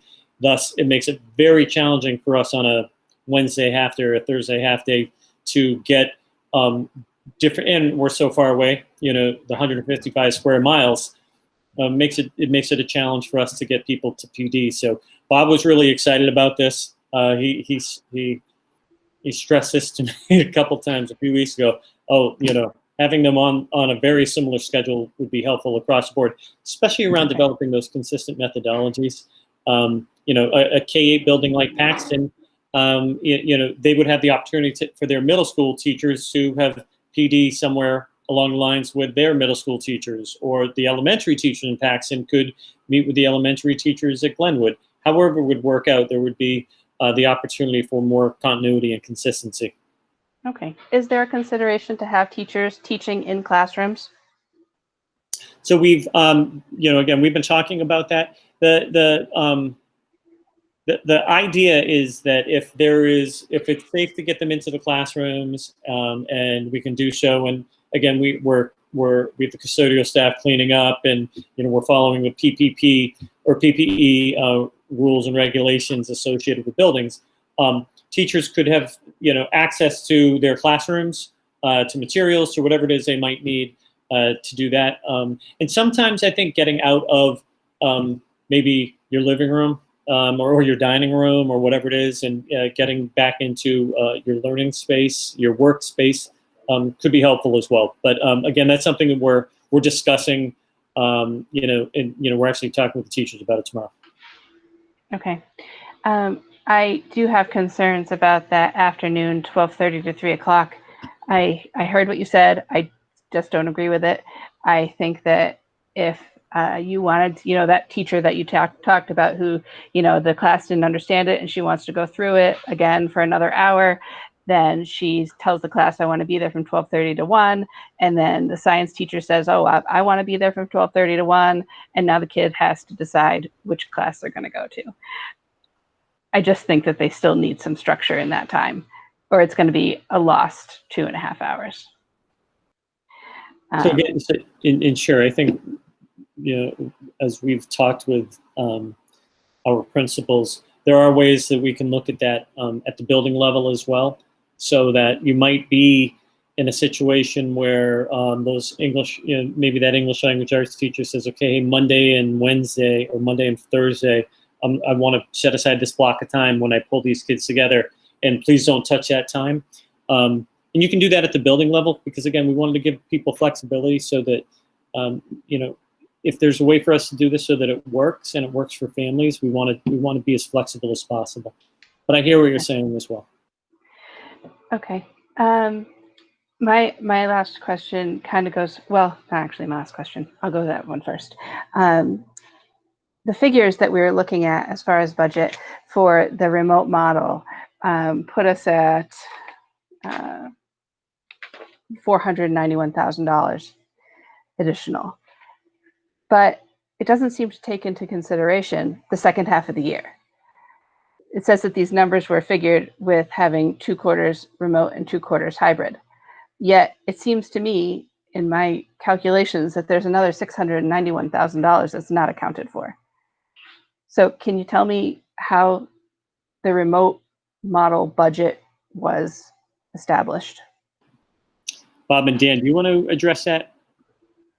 Sherry, I think tonight you received the synopsis of attachment A from Business and Finance, and it's all detailed in there.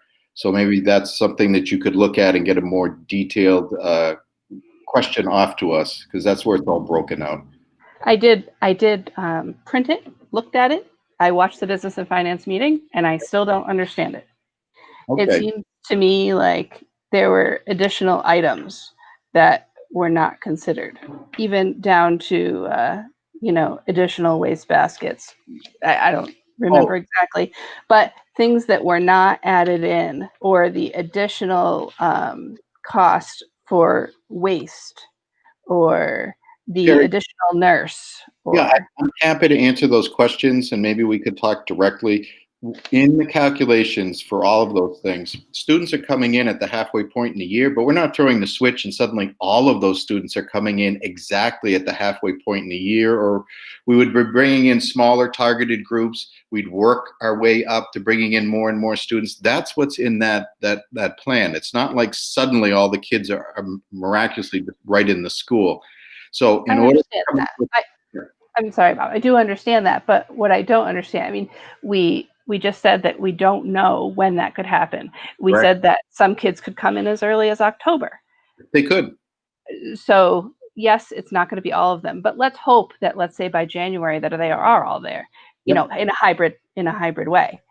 So to get some tool together and have something that we could generate costs on, we looked at about a quarter of the population actually being in for the full year. So even though it's halfway through the year for transportation and those things, when I was looking at the supports they might need in terms of PPE, as well as the cost for the cafeteria and waste, I was looking at a quarter of the population being in for essentially the full year. And that's how I was able to downsize that. We have to have some tool to change these different metrics that are in there. So that's what I ended up doing. I'm happy to talk to you behind the scenes about all those and how we ended up with those numbers. We had to have something that let us have a number that we could look at here. And that's pretty realistic, I think, the more that we talked it through. Okay, I'm happy to talk to you privately about it. I just wanted it out there that it just doesn't seem accurate to me. And if this is, we are voting on including a budget, it just doesn't seem like we have an accurate budget number. So that's a concern. I'm also concerned that we don't have curriculum options listed from DESE, that we haven't chosen one, or that we won't use one at all. We were promised a rigorous curriculum. That's what we promised our parents. And what I've seen so far doesn't show me that we've done anything different than what we had in the spring beyond a more synchronous schedule. Thank And you. it's concerning. Thank you. Member Haynes? Hello. I have a couple questions, and basically they pertain to faculty. And basically my thinking is the better equipped our faculty is, the better it's going to help our kids, regardless of whatever mode we're running in. I know that there was some discussion about the PD days coming up to train with the different remote learning models. Has there been any survey of the teachers in terms of what they feel that they need? I know that there's ideas about how we want to go about presenting the information, or how we want to go about teaching. Has anyone reached out to ask teachers, what do you need in terms of getting ready, and making use of the PD days in that way? Has that been asked? So we plan on, again, we'll talk with the teachers union tomorrow, but we plan on, sending something out to them fairly soon.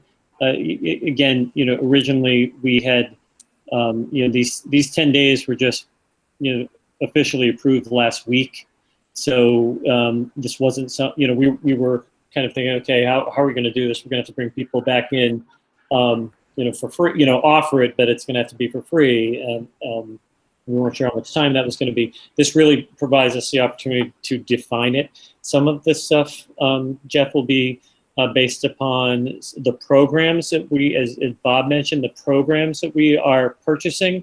Those programs come with PD. That's part of the purchase price. So the PD is provided to teachers so that they know how to use these programs. So, for example, Actively Learn up at the high school, I participated in a PD, when it was first brought on board 3 years ago, and they kind of went through, okay, this is how you use it.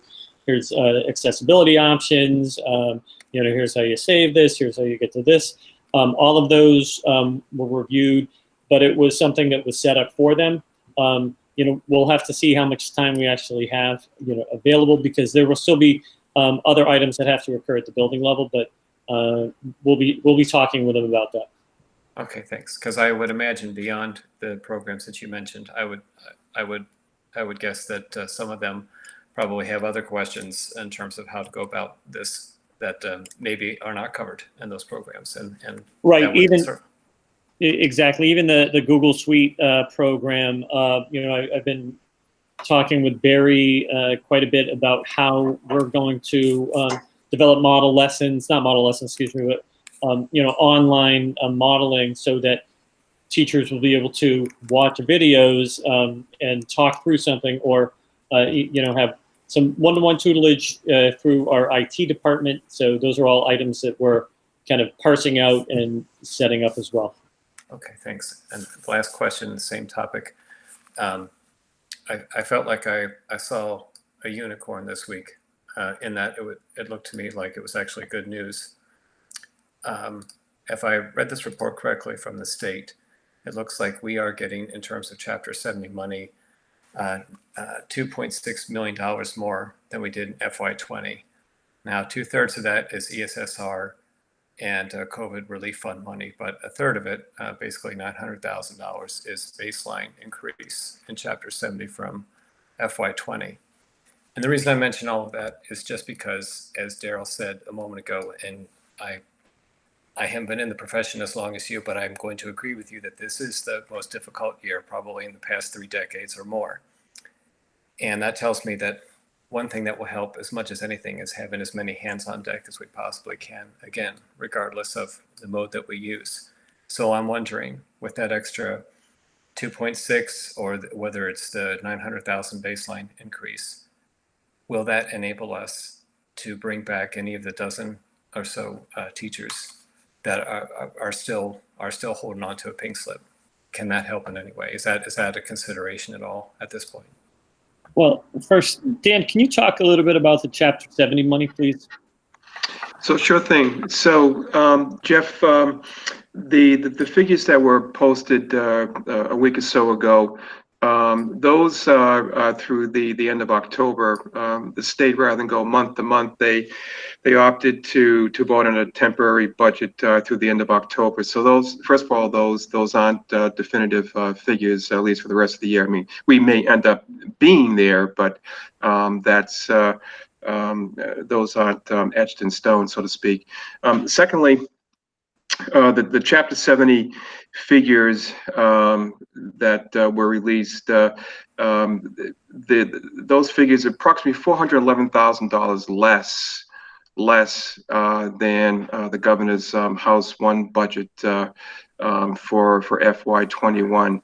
And again, we may end up being there, but those aren't definitive numbers yet. Okay, so it was couched differently in the presentation that I received, but all right. Well, I guess the underlying thing is that whatever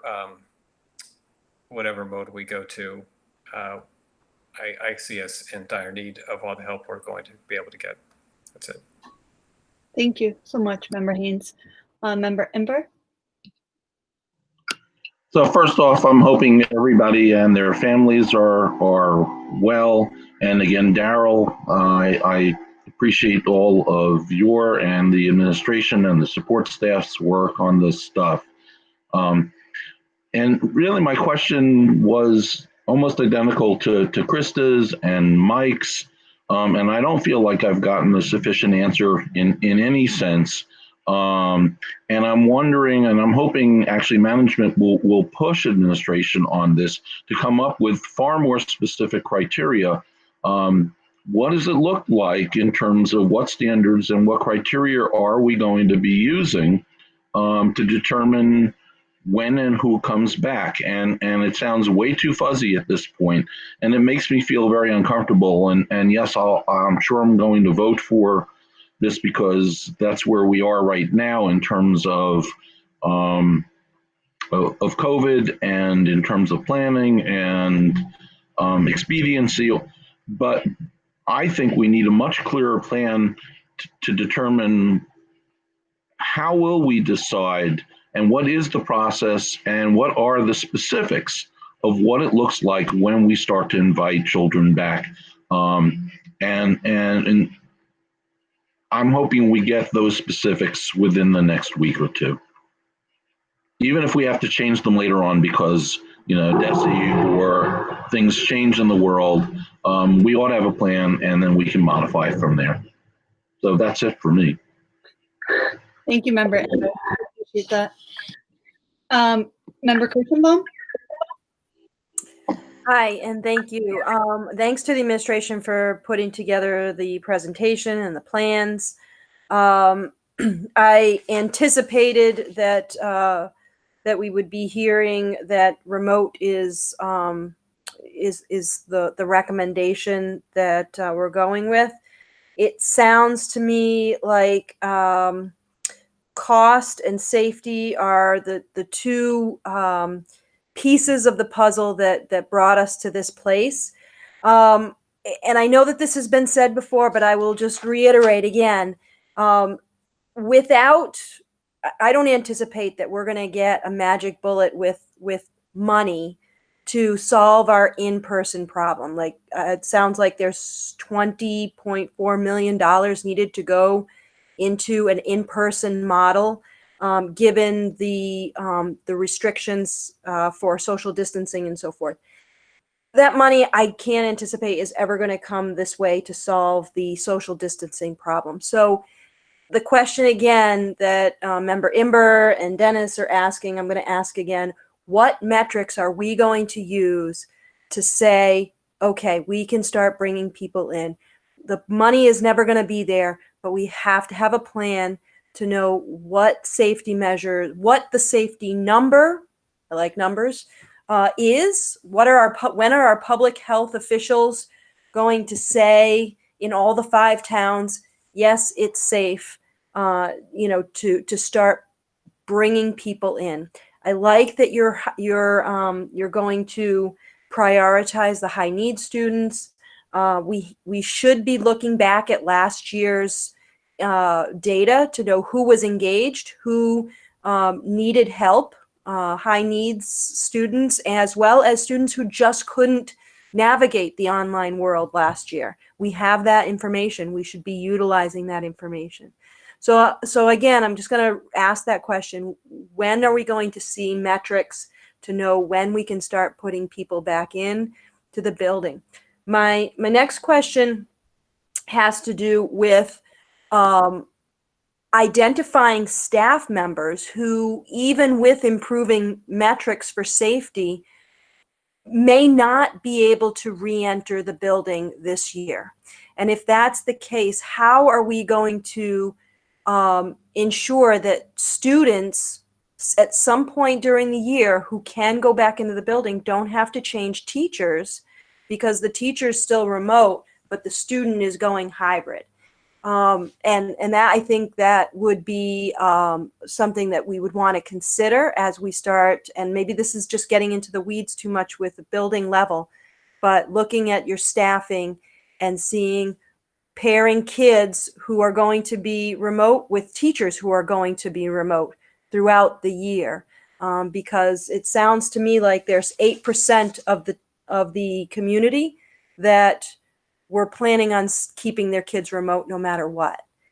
So that's just a question. And again, that might be way detailed at this particular point, but I just thought I'd jump ahead to that point there. A time frame. What is the time frame that we're looking for? Can we reassess or leading up to the end of the first quarter? I really think that our parents and our community need that time frame. So those are. So Laura, I hear you loud and clear on that. I would use right now that first quarter date as kind of a marker. In terms of where we might be able to then jump into that hybrid model. But again, we'll look at the metrics. I'll talk to the boards of health on Monday, and fairly soon we'll be able to define that better. But I would say first quarter, I would be looking at remaining remote with the capacity for some type of transition, especially for like you said earlier, high need students or students that just didn't make the type of progress that they should have been making. Thank you. Thank you, Member Kirschenbaum. Member Lavoy. All right, can you hear me okay? Loud and clear. Perfect. I want to thank administration for putting together these plans. I also want to thank the community. I think I'll speak as myself as a committee member. I've heard from a lot of people within the community.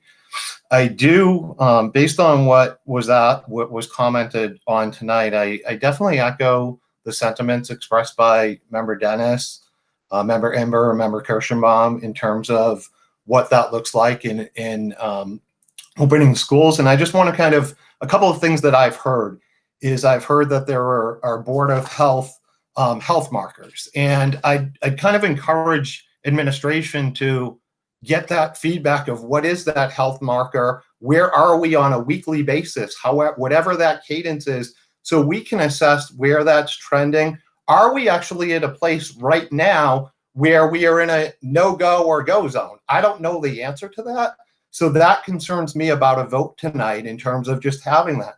The other is you mentioned the health of the buildings and getting buildings up to speed, in getting our most needy kids back to school. That's a small population of kids to schools in the district. So I would ask to understand what the prioritization is of getting those buildings up to speed. And are we ready as a district to actually open up any of those buildings today? Because those are creative ways, especially with district-wide programs that might not have a child going to school in the town that they're in. So I encourage that. As a school committee member, I try to listen to all people. And when I look at these three models, full school, hybrid, or remote, I do think it's very disingenuous for us to look at something at one end of the spectrum that is a complete diversion from the opposite end of the spectrum, when we know that the spring did not go well. I do want to stress that there have been a number of pieces of data that we've heard back from that. Nearly half of parents responding to our survey said that they did not have adequate technology skills to support a child's learning. Another 25% were unsure if they did or not. And just 21% of our parents were confident in that skill level. So you think about that from a perspective that we're looking at an 80-20 rule of 20% feeling confident to be able to support a fully remote model. Those are direct statistics from our survey. The other thing I want to bring up is an email we all received from a teacher at Central Tree Middle School.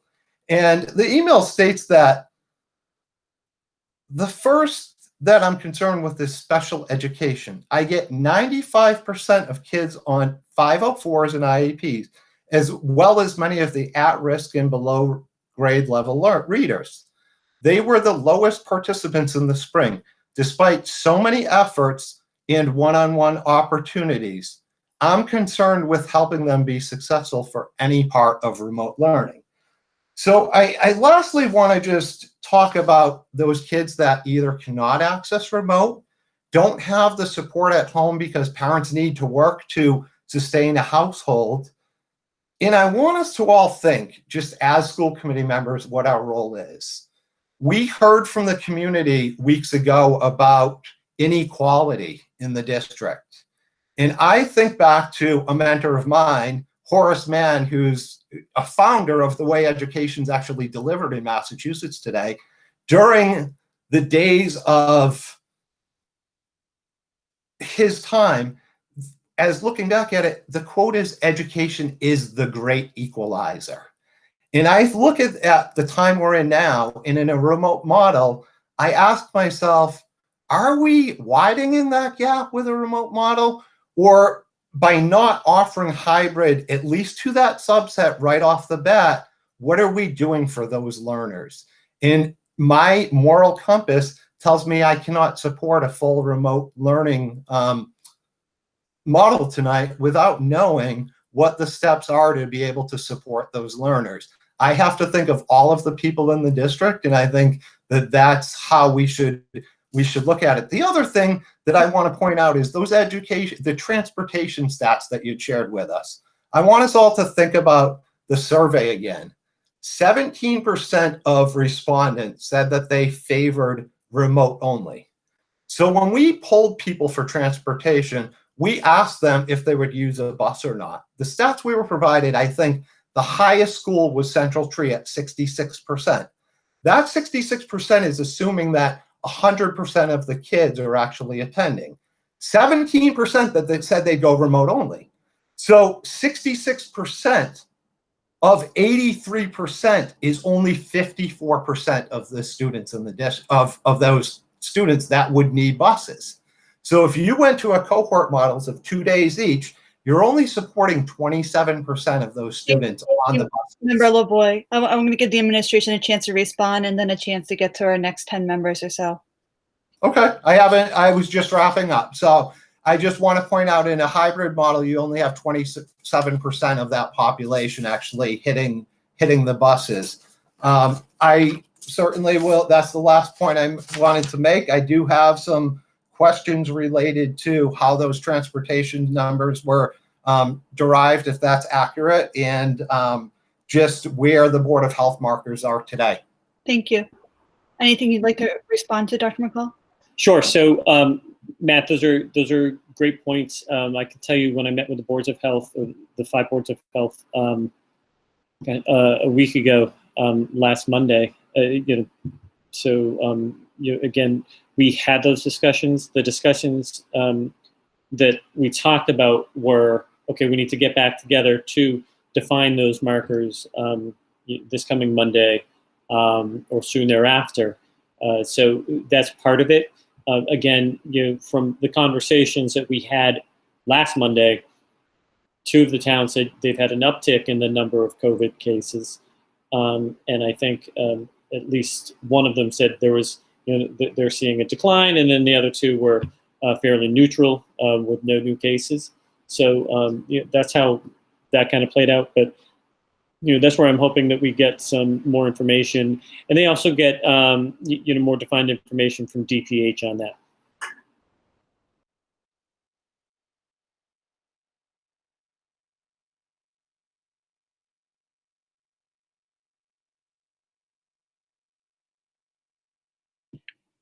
Thanks so much. Sorry, I couldn't find my unmute button for a second. Member Long-Balil? Can you clarify for me a little bit about what it takes for those buildings to be physically ready? I'm not sure I quite get all of the details there. Want me to answer that one, Daryl? Because I'm the one that made that statement. Yeah, sure, Bob. So, Linda, let's start with the front office. They need protective shielding. They need signage in there. We also have to develop protocols within each building in terms of how we're handling people coming in, dropping off packages. We have to set up hand washing, hand sanitizing stations in the front entryway of every building or any other door that kids are coming in. We have to look at setting up all classrooms, and this is where we're actually, I think, pretty close to being ready with socially distanced desks. I've checked on many of them. I still have more to check on. We have to make sure that our air handlers are working correctly in all of these different locations. That's something where we're getting quotes on for the ones that are still out there. In terms of the cafeteria, we need to set up and get the packaging so that we can have kids be able to grab their lunch within a container, not have somebody spooning it on a tray or something like that. So they're just walking through the line, picking something up. We also have to work on the ordering of these lunches, how it can be done remotely.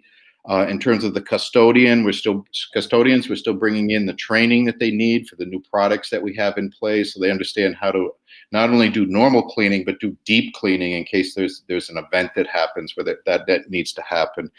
We're still waiting on some of the foggers to come in as well so that we can deep clean certain locations.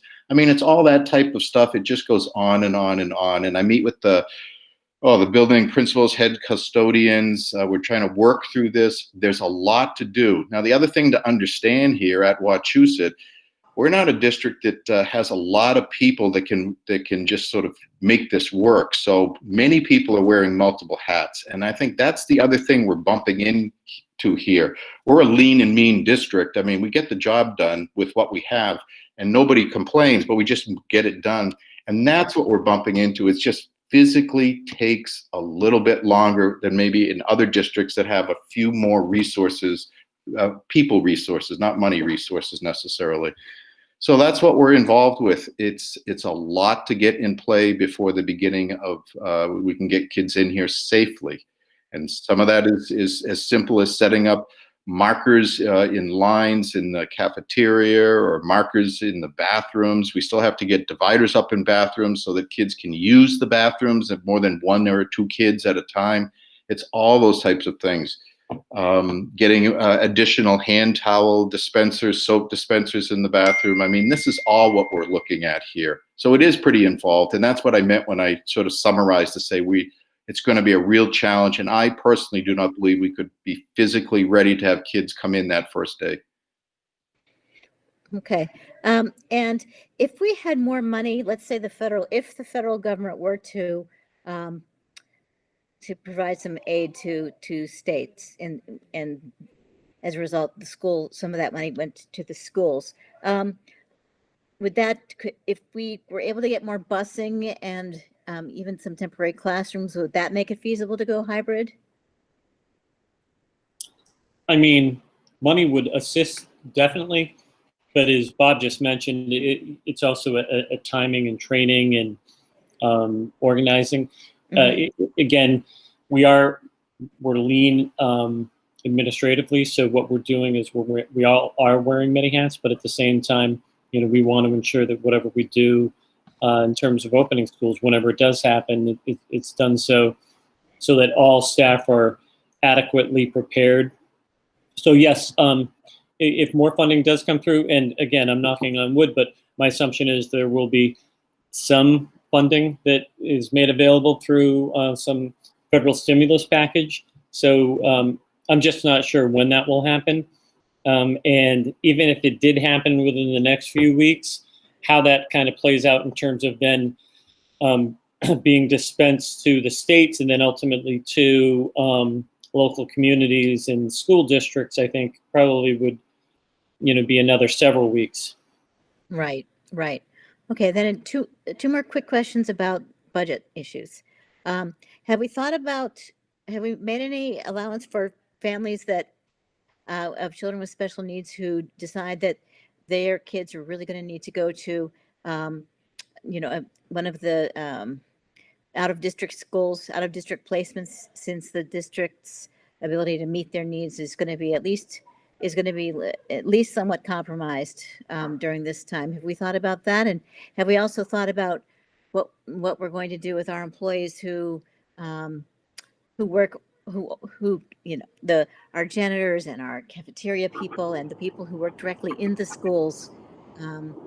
Has any thought been given to how we're going to handle all of that from a budget perspective?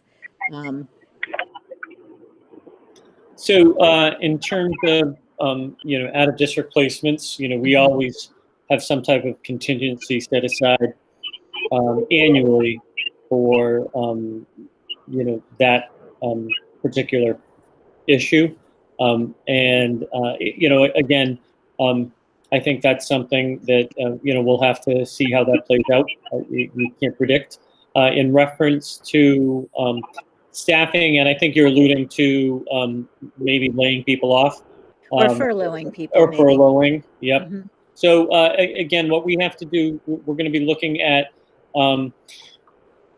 what we will be doing around providing student support for food. Someone asked the question a little earlier, would teachers be in the buildings? Yeah, if teachers are in the buildings, we're still going to need the custodians to do the cleaning associated with the different spaces. I guess one of the things again, we've talked about this. How might we assess this, moving forward in reference to cost savings for us? Because there would be, conceivably there would be some savings, as Dan had mentioned earlier, going from 180 days of school busing to 170 days. saves us quite a bit of money. So we could be in a similar situation if there was, the opportunity for us to furlough some staff. But again, that's something that is, will be a broader discussion as we look to see how what the remote model ends up looking like in terms of where staff are, who needs to cover offices, those types of things. And lunches in particular, because we're still going to have to run lunches. And there's a strong possibility that it will have, as I mentioned earlier, at least 4 of the 5 towns will, be providing lunch in some form or fashion.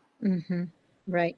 Okay. Well, thank you. Thank you for all your hard work on this. I appreciate it. And I am looking forward to seeing some standards for reopening at some point. I'm looking forward to that. Thank you.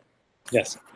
Thank you so much. We're going to move to Member Mills right now. Member Mills? Sure. 2 quick things. One, I'm afraid, maybe a long thing. So quick things. First, I want to echo what Member Lavoie said, pretty much everything in his conversations. One take home from that for me is if we had schools that are more modern, like Mount View or the high school, where we could have district programs, it feels like we could get kids back into schools faster if we're not trying to fix the schools where the programs are now, right? So it seems as though there could be, if they were all at Mount View, that could make it easier in the time being. Second, I want to thank the administration for what they've given us, and it's going to lead into my third point. What I think they've given us is a well-argued argument for why the remote model makes sense for right now. What I think it isn't is what the motion is, which is a plan that we should be voting on tonight. So I'm going to, with the chair's permission, propose an amendment to the motion on the floor. Where my motion, amend the motion to say, for the school committee to recommend a remote model for most students for the first quarter, with in-person learning for high-need students where safe and effective, and to call for the superintendent to provide a more substantive plan for our approval before the DESE deadline. And if your permission, I'll put that in the chat if that's okay. For us, that'd be very helpful. I would. So can you again, identify how that was different from the original motion? Because it's been a while. I'll read back to you guys the original motion, and then I'll read Member Mills' amendment. The original motion said to approve the WRSD 2020-2021 school reopening plan and to authorize superintendent of schools to submit said plan to the Massachusetts Department of Elementary and Secondary Ed by August 10th, the August 10th deadline. The amendment currently on the floor states for the school committee to recommend a remote model for most students for the first quarter with in-person learning for high-need students where safe and effective, and to call for the superintendent to provide a more substantive plan for our approval before the DESE deadline. Is there a second to the motion on the floor? I will second that. Second. If I can just briefly speak to my motion. Yeah, I'm going to get right to speak to your motion. I just want to make sure that it was moved and seconded before you speak to it. Member Mills, you made the amendment. You may speak to your motion. So just going a little bit, again, I do think we need to be telling families, telling the district, yes, it seems like it's going to be remote. I think saying for the first quarter gives us a deadline where we have to vote again, which I think is important and keeps the administration on its toes. I think for all the reasons Member Lavoie mentioned, I think we should be a little bit more aggressive about getting our high need students in if possible. And finally, I think I don't need to see every last plan. I know there's not going to be every last plan, but I think we spend a lot of time tonight talking about, well, we've got these 2 classes from these times. And I think that was just a model, like a theoretical model. I'd like to at least see a little more detail, because if I was the commissioner, I wouldn't accept a plan that says we're going to be remote. And that's like the end of the story. So I want to vote on something that I feel comfortable my name is attached to before it goes to DESE. And I feel like right now they've done a good job arguing if our remote is right. Now let's see a little bit more about what that remote will look like before we move on. So I'll stop. Thank you, Member Mills. I believe Member Silva had a comment or a clarifying question about your amendment. Yes, I just wanted to clarify what high needs meant, because you can have any parent come in and say, my child only can learn in person. Does that count as high needs? Because when you start saying these, blanket words without clear definition, I foresee it getting very abused very fast. To the chair, if I may address that. Yes, please. This is Christine Smith, Director of Special Education. This reference, high needs, refers to a category of needs that is identified on an IEP. So when an IEP is developed, the percentage of time that a student spends outside of the gen ed class is calculated, and that determines the level of placement for the child. So a high need student is derived from that level of percentage. It basically comes down to how much time the student requires specialized instruction outside of the gen ed setting, or within the gen ed setting requires additional support. Does that give you clarification, Member Silva? Yeah. So when you say IEP, is it just in terms of numbers, or is it in terms of like mental health and, et cetera? I'm just wondering, as a parent, I need to understand what that means, and maybe many people may not understand what that definition means.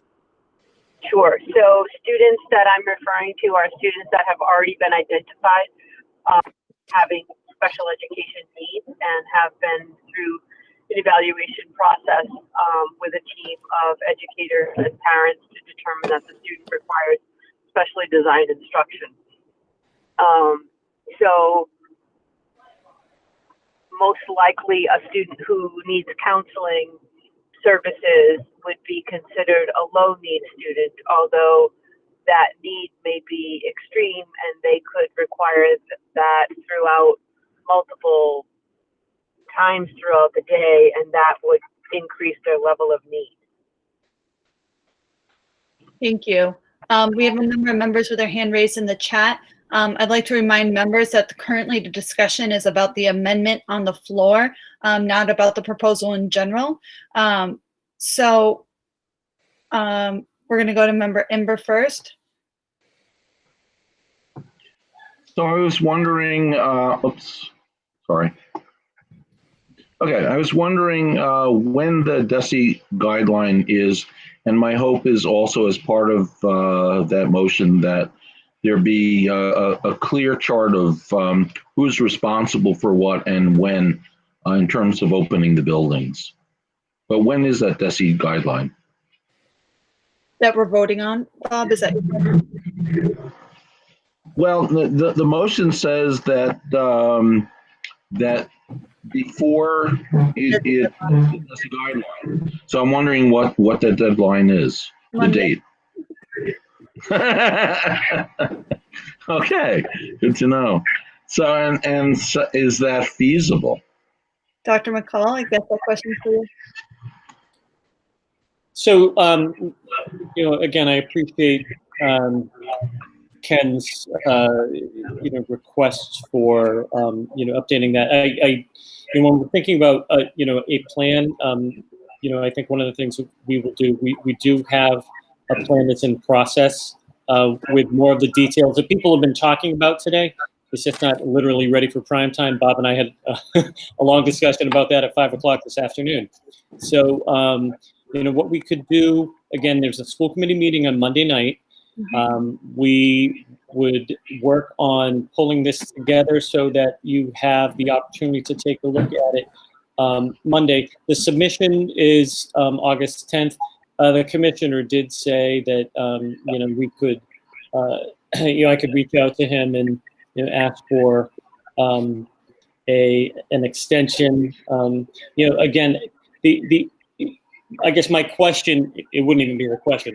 I just want to ensure that families know. I didn't want to extend this any longer than we had to in terms of the time frame for families, because I want them to be able to plan appropriately. So that was one of the concerns. We will do our best to kind of finalize the details within the plan. Bob Member, I'm not sure if we're going to have the details that you just asked for, but we could definitely think about, many of the other things. Ken specifically mentioned some of the examples around schedules and so forth. We do have those; they are in place. We just want to ensure that when we put something out there, people understand that it's an example. It's a draft, and it might not necessarily mean that your child's schedule will look exactly like what we are sharing in a plan. But someone else mentioned this. We do have to have a plan for DESE anyway, that would be going in. Thank you, and I support that motion then. Thank you very much. I have a couple other people with their hands raised. I do want to be very cognizant that I have almost 10 people that have not even gotten a first chance to speak. So if you're speaking to the motion, please be as concise as possible. So Member Dennis? Thank you. Yes, I am speaking to the motion, and I support the language as written. However, I think it's useful for me anyway to specify what do I mean, or what does a substantive plan mean to me? And I think that it's twofold. I think one, it's how are we going to implement remote learning specifically, and how are we going to be successful with it? How are we going to measure and ensure that we're successful? And two, it is how are we going to bring students back? What is the criteria? Under what conditions? And what do we think? What would we approximate as being the appropriate timeline? Certainly, you know, with respect to things that need to be done physically, those are things that are within our control. I don't know, I wasn't a part of the conversations with any of our public safety officers. I don't know if any of them told us or the district that it is not safe to bring students back in some shape or form on a part-time basis, but frankly, I would be surprised if it were. And so I think that my concern, quite frankly, is that right now, without having a plan to bring back those students for whom loss of learning is greatest, we are not even meeting the minimum moral obligation that we have to those students, not even to be able to articulate a plan for how they will come back in full time. And quite frankly, my concern is that we're going to have a number of students or a number of parents and families that are going to hear remote with no plan for how we're going to re-engage students Thank you, Member Dennis. in an online model, and there's going to be an exodus from the district. Thank And you, I think that having a substantive plan for us for Monday should speak to that. Thank you. Member Young? Thanks. So I do want to say I support the motion because, you know, looking at the previous motion on the floor, I don't even know if I think at best I could have abstained from it. You know, just because, you know, the plan that we were given tonight, it basically just said it will be remote. We're going to buy Chromebooks and hotspots. We'll buy software and apps, and we're going to continue to do free and reduced lunch. I mean, what DESE requires for the plan is information on what technology platforms we're using, staffing models, general descriptions of, you know, what the actual plan is, policies on grading remote work. I mean, it's all laid out in the DESE documentation. You know, I heard a lot of comments that addressed all of that tonight, but I haven't seen anything written down. And if it's not written down, it's not a plan. So, you know, I definitely support Ken's motion at this point. Thank you so much, Member Young. Member Otmar?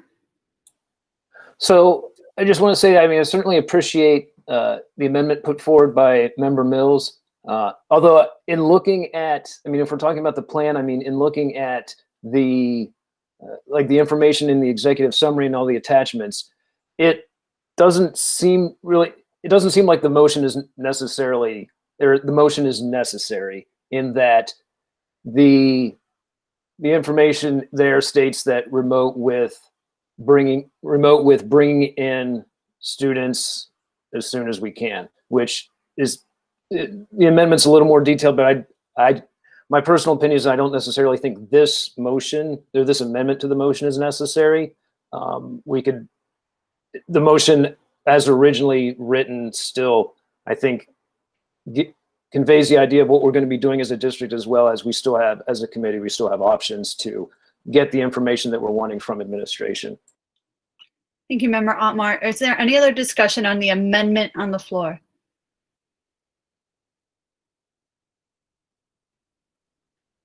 Okay, seeing none, we're going to go to a roll call vote. Again, you're voting on the amendment on the floor, which reads, and I'll read it one more time for you guys, for the school committee to recommend a remote model for most students in the first quarter, with in-person learning for high-need students where safe and effective, and to call for the superintendent to provide a more substantive plan for our approval before the DESE deadline.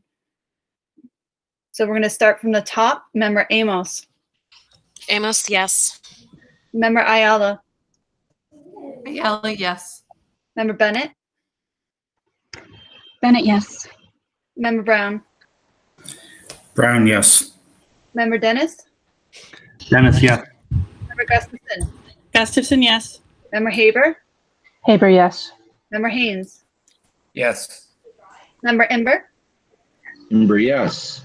Member Kirschenbaum. Kirschenbaum, yes. Member Lavoy. Lavoy, yes. Member Longbelial. Longbelial, yes. Member Mills. Mills, yes. Member Mitchell. Ben is gone. Okay, thank you. Member Otmar. Otmar, no. Member Shapiro. Shapiro, yes. Member Silva. Silva, I'm going to vote yes. I'm on the fence. Okay, thank you. Member Smith. Smith, yes. Member Williamson.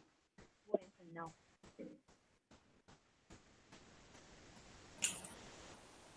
Kelly, I think you're still on mute. Can your turn. I know. Okay. Kelly, was that no? No. Okay. Member Woodland. Woodland, yes. And Member Young. Young, yes. The chair abstains and the amendment passes. So discussion now returns to the motion on the floor, which is the amended motion. I'm going to give a chance for our last members to have any discussion they want to have regarding the plan that was presented in regards to the amended motion. And then we'll take a final vote. Member Otmar. All right, thank you. So certainly we've had a lot of good conversation tonight regarding really what we need to do for kind of talking for safety, talking for transportation. Just especially with a lot of the talks about health metrics, just for reference, we can go back in our history books and see that on March 13th, when we basically went Friday the 13th, when we shut down, we had 15 new cases that day of coronavirus. So just to put some things in historical perspective, we, as a state, we did a good job to bottom out down around 100 and then kind of starting to turn around, and now we're back in the 400 a day range. So, but just again, to put some things in perspective, again, and I believe that a remote model, and again, as stated, is the safest thing that we can be doing right now.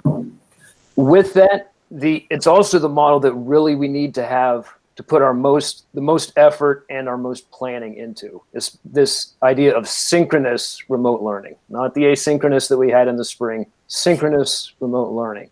And the other part is that because no matter what, we're going to be using that during the year. Even if in the next few minutes, we all change our minds and decide and everyone decides hybrid is the way to go. We could be starting the school year hybrid, and then 2 days later, we're going into remote. And if we haven't been planning for rigorous synchronous remote learning, then we're up the creek without a paddle and kind of right back to March, where we absolutely don't want to be. And so absolutely, I think we need to really, really put a lot of effort into ensuring that, as has been said in past meetings, that what we're doing in the remote arena, we are the best in the area, best in the state at it, because that's the kind of education that we owe to our constituents. And certainly the good comments that have been made as well about trying to come up with a timeline for how we're going to revisit that, and then the metrics that we're going to use. Final question that I'm going to, and it's kind of a question for the administration, when talking the schedules and for what that might look like, I was a little bit put off at the idea that we had built all of our schedules for a remote learning around half days of PD so that we could have everyone lumped together. That just doesn't seem to make much sense to me, especially that if everyone's remote, why not combine a couple of those days, couple half days into full days? I get there's parts with contracts and how that gets worked, but it seems that it would be better to have those half days during remote time doubled up together as full days. And then that gives our leadership, everyone, a chance to come up with a better, more effective schedule of instruction throughout the course of a day. Maybe there's some staggering anyway, so that you don't have 3 kids, a middle schooler, a high schooler, and an elementary schooler, all trying to hop on the computer at the exact same time. I think that with that, as we really start to dig into this remote plan, we have options for improvement there. Thank you. Thank you. Carl, just really quick to interject, when we're talking about any type of professional development or so forth, that would happen on that Wednesday. If there were PD offerings that were made available to teachers after school on a Monday, Tuesday, or Thursday or Friday, we could at least do so in a way that would allow us to have consistency. We're not looking to have PD during that half day on a Monday or a half day on a Tuesday. All right, thank you. Thank you. Member Shapiro? Hi, yes, thank you. First of all, thank you, Dr. McCall, and all those who worked on the presentation and the plan. I felt like there was a lot of detail, and you're trying really hard to answer everyone's questions and concerns with everything that's going on. It's interesting, I have a list of questions, and then Member Meyer just made some comments that I actually had on my list on, focusing on a good remote model plan, because it's probably an eventuality. So that's in line with my thoughts as well. I do have some questions though. I know we did ask for a more detailed plan next week, but I'm sure parents are wondering now. And so if there's anything that you can present on the idea that the schedule that you presented was for the middle and the high school students, can you talk about what that would look like for the elementary school students and the parents that would be supporting those elementary school students? They really want to know what that looks like. Sure. So, when we looked at elementary models, and again, we're having those conversations with all of the principals about this, as they also talk with their teachers about this. You'd have a block of time in the morning where there would be the opportunity for everybody to come back together, and then you would have some synchronous times when it might be, for K5, if you're talking elementary, you might have a block of time from 9 to 9:45. That would be ELA. There might be a 15-minute break in between. Maybe come back for a little more synchronous learning. Maybe have a block of time after that for asynchronous, a half an hour. Have a lunch block. Maybe have some time in the afternoon, and or time like we presented that showed the project-based. The other thing that we're looking at for the elementary schools, if we, stick with that model associated with the afternoons, is providing support through our paraprofessionals. So not only will the teachers be able to provide support, but having our paraprofessionals in the same way that they would in a typical classroom provide support and guidance for students, at the elementary level specifically.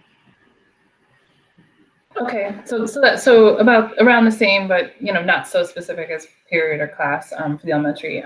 So it's understandable. I mean, I think though my thought around the asynchronous, I heard come with that word, the online training where all the students are all together for that teacher. If an average elementary school class is between 20 to 25 students, then you're saying that 20 to 25 students would be online with that teacher at the same time. And so that's where I'm wondering then in the afternoon, that teacher would be responsible for how many students? Would they just be responsible for that 20 to 25 students, or would they be responsible for more classes of students? I'm just trying to. So so the way we're looking at this, we'd want to follow a model that would be similar to what we would have if we were doing in person. So if I were a fourth grade teacher, I would have my kids, and then so I would have my synchronous learning that occurs during that morning block. Afternoon block might be small group time where I'm working with kids, having conversations individually, however that might work out, and maybe at the end of the day, pull kids back together after they've had the opportunity to do some of the things to do it, an end of the day wrap up. So what we're really trying to do is, you can't perfectly kind of emulate or model the traditional school day, the in-person school day, but we'd like to give kids as much structure as possible. And I think Bob mentioned that a little earlier, having the opportunity for that face time, having the opportunity for some discussion time, because again, we want to ensure that we're kind of, we're supporting the SEL needs of kids as well. So that teacher wouldn't have that, same type of responsibility. We'd probably also be utilizing some of our related arts teachers to help support kids, either through SEL or some of the other academic areas. Okay, I'm glad you mentioned that, because that was kind of where I was heading, was that, is there going to be other teachers available to support that many students when we start looking for smaller groups or breakout groups, if you want to call it.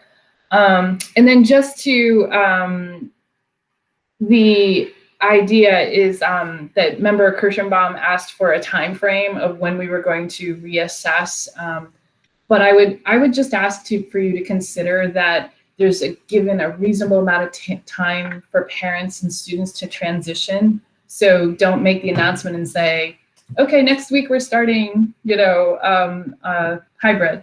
As much as everybody would love to hear that, I think that there's also the reality when we talk about change management, just in general, of preparing people emotionally. But then also, if parents have established schedules with their children online, and then or other daycare situations, parents are talking about pods and transport. Deidre, we lost you for a sec. Oh, can you hear me now? Yep, I got you back. So okay, sorry. Last question, if you don't mind. Oh, okay. The whole thing? I was just asking for a reasonable amount of time for parents and students to transition, and I would suggest at least 2 weeks, if not longer. So when that announcement is made, to make that transition. Yeah, Deidre, it will be at least 2 weeks. Okay. The only time it wouldn't be is if we were in a hybrid model and we needed to go back to remote. Yeah. And that's understandable, because the governor is going to just say, okay, everyone's out. And that's what happened in the spring. And that was hard. But exactly. If we can help with that message and give parents time going the other direction, then that would be helpful. Okay. Sure. So those are my questions. Thank you very much. Thank you. Thank you. Member Silva.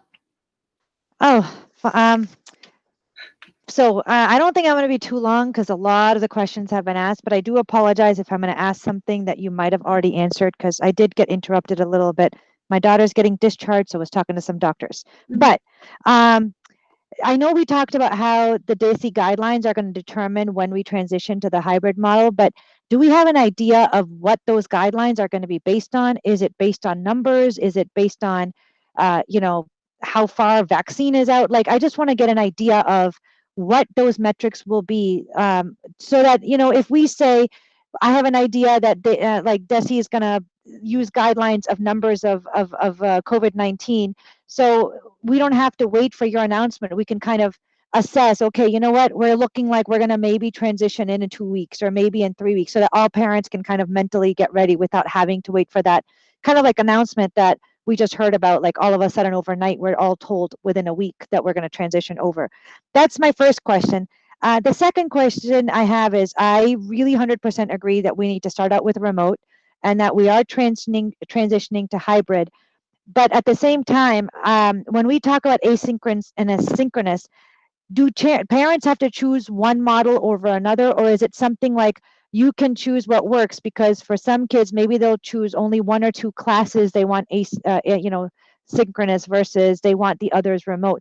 Is it going to be that level of granularity, or you just have to pretty much choose the model we get and we change? That's the model you have to stick with, either the first cohort or the second cohort, not like a more of a flexible model. Yeah, we're looking at that. For your last question, Asma. Again, we would love to be as flexible as possible, but we also know that we want to ensure that we're meeting our responsibilities per MGL and per DESE.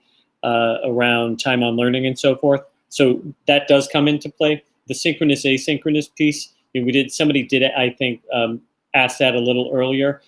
If there is a possibility for us to, again, a student has a conflict from 10 to 11, whatever it is, and there is, the teacher tapes the class and it happens synchronous or asynchronously in the afternoon at a different time, that's definitely something that we can look at. It's probably going to be individualized. It's probably not going to be something that's just out there for every student to try to take advantage of, because again, I think what we're attempting to do is provide as much synchronous teaching as possible, when feasible. So that's how that model would work out in terms of kind of the metrics. I would hope if DESE does come out with that, and I don't think they will. I'm guessing they're not going to come out with anything that says this is when schools should be in this model. This is when schools should be in this model. I think what they are doing is kind of promoting, here's what we think, it should be. Boston just came out today and they said it's actually going to happen school by school. So depending upon the school in which you're in, you might be remote, you might be hybrid. Again, until, and I don't think they will, but until DESE would come out with those types of definitive numbers associated with when to reopen or when to move to a certain model. Again, those are things that we're all talking about. So that's something that all superintendents are talking about. We're having discussions about what the metrics are, how might we move from one model to another. And, again, the decision to then transition into another model, we have to give families time to do it unless we're, again, regressing back to a more constrained model such as remote learning. No, thank you. I really liked your report. It really helped justify why we're going with this versus any other. I think it really does improve the understanding of parents of why we're choosing this model versus another. So I do thank you and your administration for doing that. But all my questions were asked beforehand. Thank you. Thank you. Thank you so much, Member Silva. Member Smith, please. Thank you. Thank you for all of this work. I know the work is time consuming and all consuming. Even though I'm hearing from the committee, and I agree that we need more details in the plans for the district, I very much appreciate the work that you and your team have done thus far. Dr. McCall, I'd like to thank you for your honest assessment of the situation as it applies to our district. Your realistic and candid appraisal of the budgetary implications of the models, as well as your concern for our community health, is refreshing and appreciated in ways I will never be able to adequately express in words. I hear my fellow members' concern over a desire for having the safety metrics for opening in a hybrid model or having our students who are high needs in our buildings. As we are pushing on the administration for this, I'd like to suggest that providing public health metrics for safely bringing students back into school buildings should not be the function of local boards of health. In thinking about my public health, this is something I'd appreciate our state government setting this information for us. As we think about the recent reopening of our state through different phases, local boards of health did not make these determinations. Our state government provided this information. And I'm wondering, just as a citizen, why schools are being held to a different standard and why we're accepting that schools are somehow different from other, for a lack of a better word, industries in our state. I think we are misguided in our thinking to press our local boards for this information. To determine these benchmarks. This is a responsibility of the state, with local boards of health providing monitoring services. If all our teachers and all our staff lived in the communities, that might be a different situation, but we know that that's not the case. So now I have 3 items to bring up. So please accept my apologies if they've been addressed in other things that you've said and I missed it. 1, in a remote model, are you able to speak to the continued support of our art and music programs and how the district envisions supporting our students in their growth in these areas? And then 2, we know that for many students, my own children included, that extracurriculars are extremely important to their whole school experiences, as these are a large part of their curricular experiences. So I'd like to hear more about that either tonight or in the coming plan on the district's commitment to extracurriculars. And 3, and this is more of an idea rather than a question, I, like many others, are concerned about the well-being of our students, and then for those of us that are parents of our children, other than reaching out, many of us are parents, but with children in the schools, Other than reaching out to students in a reactive manner, I would ask that the district continue to think of ways that build community and student and parent engagement, no matter what model that we are in. And lastly, I'd agree with what you just spoke about with the district considering that the remote model the school day, and at least for high schoolers, something that more closely mirrors their school day in some way seems appropriate. That doesn't mean they all need to be in front of a screen for the whole day, but that they have a school day of some sort. And I think we need to figure out ways to provide consumables like work packets to them or other things they may need so that we can minimize screen time. And if there is a school day in remote, it's more like the typical day. I think our students would strive from that. We might also eliminate the unknown of what would happen in the afternoon, like Member Haber was mentioning, and we could then have regular after-school help sessions like pre-COVID.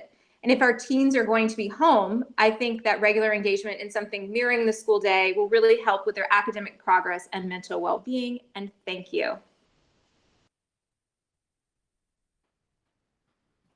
So thank you, Christina. You know, in terms of the question around the arts and extracurricular activities, you know, we're currently looking at how those are going to be incorporated into a remote learning model.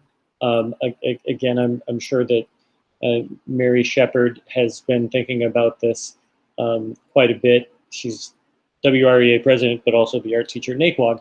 And you know, how might that work? Again, you know, they did yeoman's work pulling together you know, activities you know, where PE teachers would do videos and share them with their kids and so forth. So we're looking at how that can occur. The extracurricular, again, those are really important activities that we want to. I still want to ensure that you know, after school activities can occur at the high school or at the middle school. You know, whereby you can have a student council meeting, whereby you can have you know, an art club, you can have the newspaper club meet. So, you know, again, those are all things that, you know, we're looking at continuing, and Principal Biendo is having those discussions with his administrative staff in terms of looking at the overall kind of model with which, you know, we're going to utilize there. And Chris, I'm just not sure what other questions I might have missed. Just the last one was just a commentary about, thank you for those other answers, just the arts and the extracurriculars are so important. We know that well-being. One was just about making sure that we're focusing on well-being, which I heard Deputy Superintendent Berlow talk about panorama, but I feel like that's sometimes reactive, like just building in ways, and you had mentioned this and some people have mentioned this, just making sure we're giving kids that connection, especially if we're remote, so that they don't feel alone and isolated, and that's really important. And just with the school day, thinking about how we keep our teens kind of engaged, and also just screen time, not having them, and you've talked a little bit about this, not having them on the screen all day. And that might necessitate what Member Lavoie had mentioned, like back in the spring, about providing work packets and such to students so that they can do some of their work on paper. Maybe the teacher gives some instruction for 10, 15 minutes, but then they say, okay, you know, tomorrow we're going to go over this, make sure you have this in and scan it back to me so I can see it. Just to limit some of the time on screen, but also to give kids a workspace besides always on the computer. I couldn't agree more. We have discussions about that frequently with our building principals. Screen time, again, we've all been living it. I had a school committee member email me the other day and say, I'm already in my third Zoom meeting this afternoon. I don't know how you do it, because that's all, you know, we're communicating this way. I don't want kids to have to spend 6.5 hours, you know, straight time in front of a computer. So that's, you know, when we're looking at this, how we kind of break it up, you know, what type of activities can be done without, you know, being on a computer during that time, and, you know, how we can supplement it with, you know, paper materials, you know, when possible. So those are all things that we're looking at. In terms of the SDL, that block of time in the morning, you know, when there's a check-in time and so forth, and even a check-in time at the end of the day, those are so important and so vital, because again, I know when I was a teacher, that's, and I think someone mentioned it, maybe Bob, the cues associated with just looking at a child and knowing, and they know when, you know, just like when you're a parent and you just give the look, the kid stops. in the same way, you kind of know when things aren't going right. And I think sometimes it's difficult to tell, over the airwave or, whatever this, over the fiber optic cables that we utilize. But again, that's going to be an important part of what we do and how we are proactive in terms of reaching out to families and students. Thank you. Member Williamson. Can you hear me? Yes. Good. So being at the end of the alphabet, a lot of my questions have already been answered. But I want to reiterate how appreciative I am of the level of detail in the report justifying the remote learning, and the fact that that is going to be our approach, because I think that we're allowing the staff to do what they do best and teach and learn and not worry. And I think that's going to have a huge impact on the quality of the instruction that we provide for our kids. In terms of what we see on Monday, I would love to see more detail around the special ed planning. For our high needs kids, if we are prioritizing them getting into the buildings as soon as possible, numbers are going to be a part of what we're looking at, how many people, we're putting into rooms, students and teachers. I think it's worth it to make some specific contacts with families, because there are going to be kids who, those kids aren't going to come to school because of underlying health conditions. And, if we have accurate numbers of who's coming to school, we may be able to get kids into the building faster, just based on those numbers. So that's just something for us to consider. And then, if our goal is to take everything that we did and make it better as compared to the spring, looking at our related services, because that's a greater population of our students, and making sure that those related services provided remotely are improved. For example, if we're doing speech and language, teletherapy, let's get a teletherapy platform. Those are research proven to be better than a Google Meet with a provider. So just some things like that I think I'd like to see around special ed. And then I just have one question about, do we have the capacity to even develop a help desk system for parents if they're having a tech issue? That was something that was brought up to me by a number of community members. Just, they didn't want to go to the teacher for, this tech issue or my Chromebook's not working or login names. And they thought it would be helpful to have almost like our own tech support. So if we have the capacity to do that, I think that would be really helpful. Yeah, and that's a very good point. I know Barry has talked about this. We have a robust help desk type program at the high school because of the Chromebooks that we've put out for all the students, and it's been very successful and has, I think, allowed for a pretty smooth transition to that one-to-one model over the past few years. Barry, do you have anything to add around what we're looking at for K-8? Yeah, we during the spring remote learning, we were funneling the tech support questions through teachers, and that worked fairly well for a lot of people. I don't think we could expand. So we do have a staff help desk in the district, and I don't think we could use that for parents, but I suppose we could come up with some forms or something, online that parents could utilize to submit requests.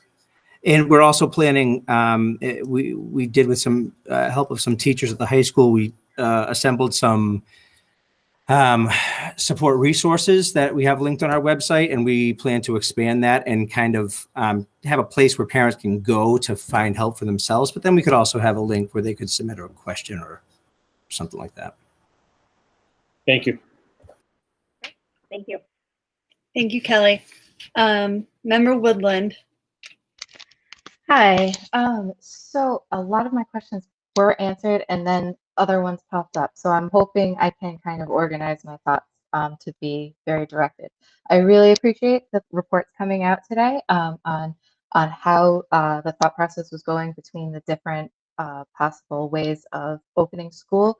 I agree that remote really seems like the only feasible one, just with the constraints it just doesn't make sense given how the statewide picture, the district-wide picture, the national picture looks. It's we would be heading back to remote in such a short time. It would be ridiculous to waste our efforts on trying to be in person so soon when we know we need remote. Even if the empty glass people like me are wrong, there are still that section of our students who are going remote 100%, and so we can't leave them behind either. I echo the request to have more information about how to get our highest needs kids in the doors, and I think that's been spoken. That question's been asked quite well, so I can leave that there. One of the biggest questions I have has to do with elementary remote, because that, in part because that is my personal experience, but I think also it's been widely recognized that that is the harder group of students to reach remotely. For instance, my previous kindergartner, now she's a proud first grader, I had to type her responses. Her teacher made so many efforts to create a group classroom community, but it's all through me. It's my typing skills, and I have to work on that with her in order for her to be seen by her teacher. And so that's a really big struggle for the kids who are not able to write independently yet. So that is a big question I have for our youngest, of how that's going to happen.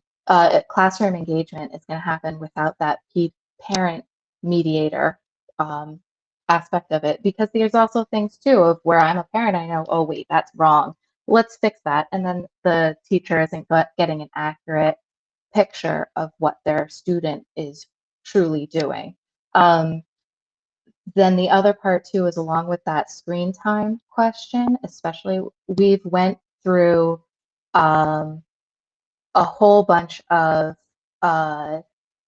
years looking at awful screen time statistics for our youngest kids, and here we are putting them in front of the screen a lot out of necessity. And so how to get materials to families, not just in terms of technology materials, but manipulatives and so on, how to handle meeting those youngest teachers and the class to create that rapport. And then the biggest trouble that I found in the elementary set of parents and students was having multiple kids across grades. I think that there were very few only children, very few twins. So most households are going to be implementing 2 different grades, potentially with 2 different kids who are not independently literate yet. So how is that going to work for the households that need to implement remote for multiple ages, multiple classrooms, multiple, it just, that was the biggest hurdle that I found from Spring Remote, besides content. And this is my last question. The report so far said about Lexia or Star Math would be supporting the online learning. In the spring, there were a number of classes where it was only through Lexia or IXL. And so is that what you mean, or would it be different? And I think that's all. Thank you. Dr. McCall? So, Barry, do you want to just talk a little bit about Seesaw, or Bob? Either one, Bob? So what we're looking to do is, for our younger students, is to have an online platform that's more elementary friendly, more clickable, less wordy, and that's what we're looking to do by bringing Seesaw in instead of the Google Classroom. essentially that's the framework where we could put our lessons and our activities and links to other things and interactions with kids. And so that's what we're looking to bring into play for the district. We're in the process of purchasing that right now, and we'll be providing training to teachers. Some of our staff actually used the free version last year and used it with their families, and we've gotten a lot of rave reviews about that, and that's why we decided to move forward with it once we checked it out. So that's the direction we're moving in. All this information, I'd be happy to share more details about, but some of this we're moving relatively quickly with, and same thing with Star Math. We don't have the licenses physically here yet. We're working on getting those. It should be here shortly, but all that information we're pulling together recently. I think what it speaks to is Wachusett as a district, we've come pretty far in the last 5 years if we were to step back. But even if we were to go a year ago before we got to this point in time where we're fully remote, we were still struggling with just trying to get Chromebooks into the high school to be one-to-one there. And suddenly now we're one-to-one and online platforms and what are you using and what software is available. These are giant leaps for us as a district. So we have to have a little patience and understanding with everybody here. We're trying to train staff. We're trying to get the best products in. We're trying to get them so that they're most readily accessible by parents. That's where we're at right now. I really want people to understand that. We're trying to make sure that in terms of younger students logging on, there's a single log-on source. They're not having to log into every one of these programs. They go into one place and then they can click on all the programs that are collected there. So we're trying to make this as end user friendly, and we're trying to support parents as best as we can. We're growing this in flight, and we're asking for a little bit of patience as we do all of this. That's it. Thank you, Member Woodland. Last but certainly not least, Member Young, and then I have 2 hands raised in the chat, I believe. All right, thanks. So I want to take a second and thank all the members of the public staying with us and watching this online and on TV tonight. I know a lot of them are going to be relieved at this proposal, and a lot of them are going to be frustrated with this proposal. And to everyone that has talked or emailed administration, members of this committee, I appreciate your active interest and participation. We want that input. Speaking to the motion, I can support the motion as amended. Tonight we were supposed to be presented both justification for the method we were going forward with and a plan to implement that method. We got half of that. The justification was very good.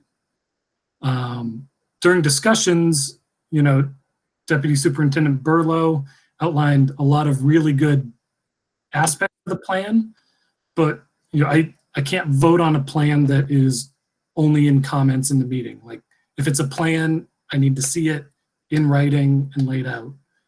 It sounds like we have the makings of a really good plan, and I look forward to Monday seeing it. I don't need a full cross-reference, labeled, color-coded plan, but just something that gives me the confidence that administration and teachers can execute the remote learning. If we're approving the plan that we are submitting to DESE, it should at least address the areas that DESE requires, along with any other aspects specific to our district. It also needs this very specific plan on how we're going to start bringing those students with the highest needs back into the school, with specific actions and milestones at some point, which was all that was laid out tonight, isn't acceptable. We need to know what it is, how we're going to do it.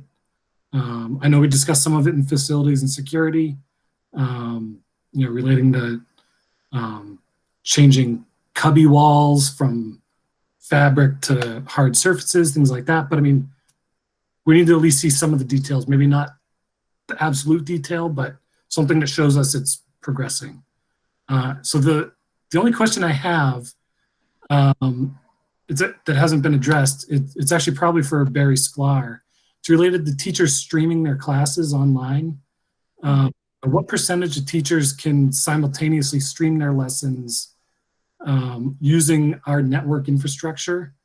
Do we need to carefully schedule what teachers will be doing it at home versus in their classroom? Or can our network handle the teachers deciding that on their own? And also, do we have the camera tools to support the teachers teaching on camera? So I'll talk about the cameras first. The cameras that are available to teachers vary by school.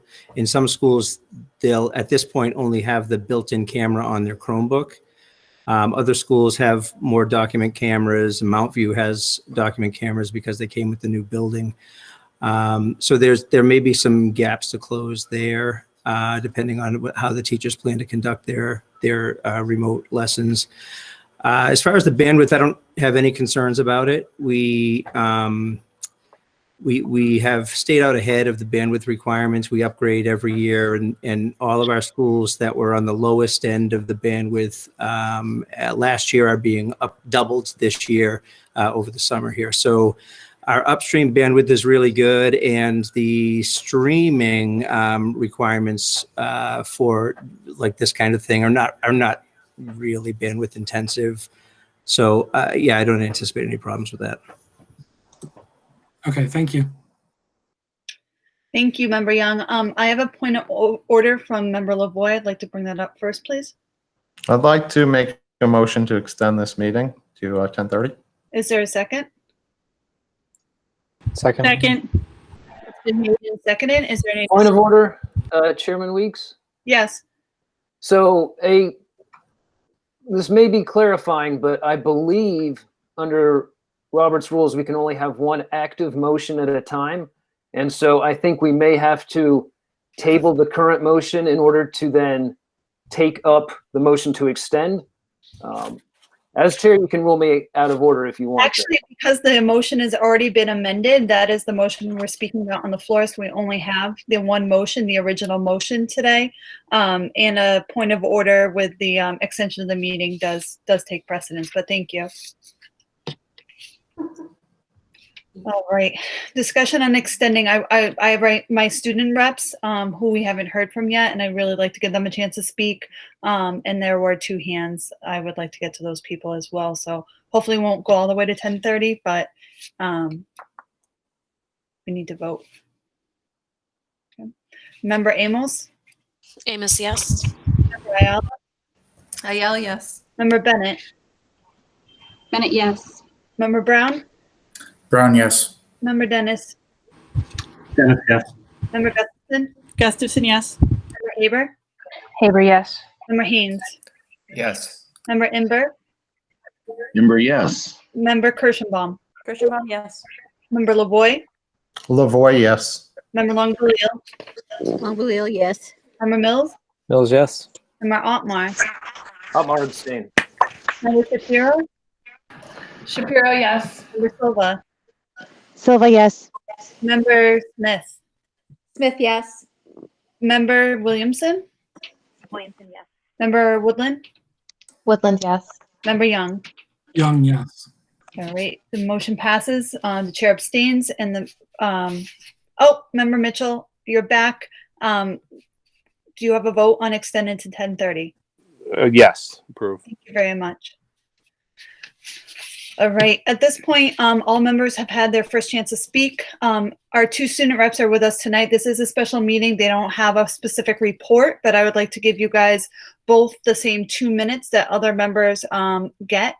So 2 minutes to ask questions or have a clarifying comment to the administration. And then Catherine, I believe your hand was first, so you can go first.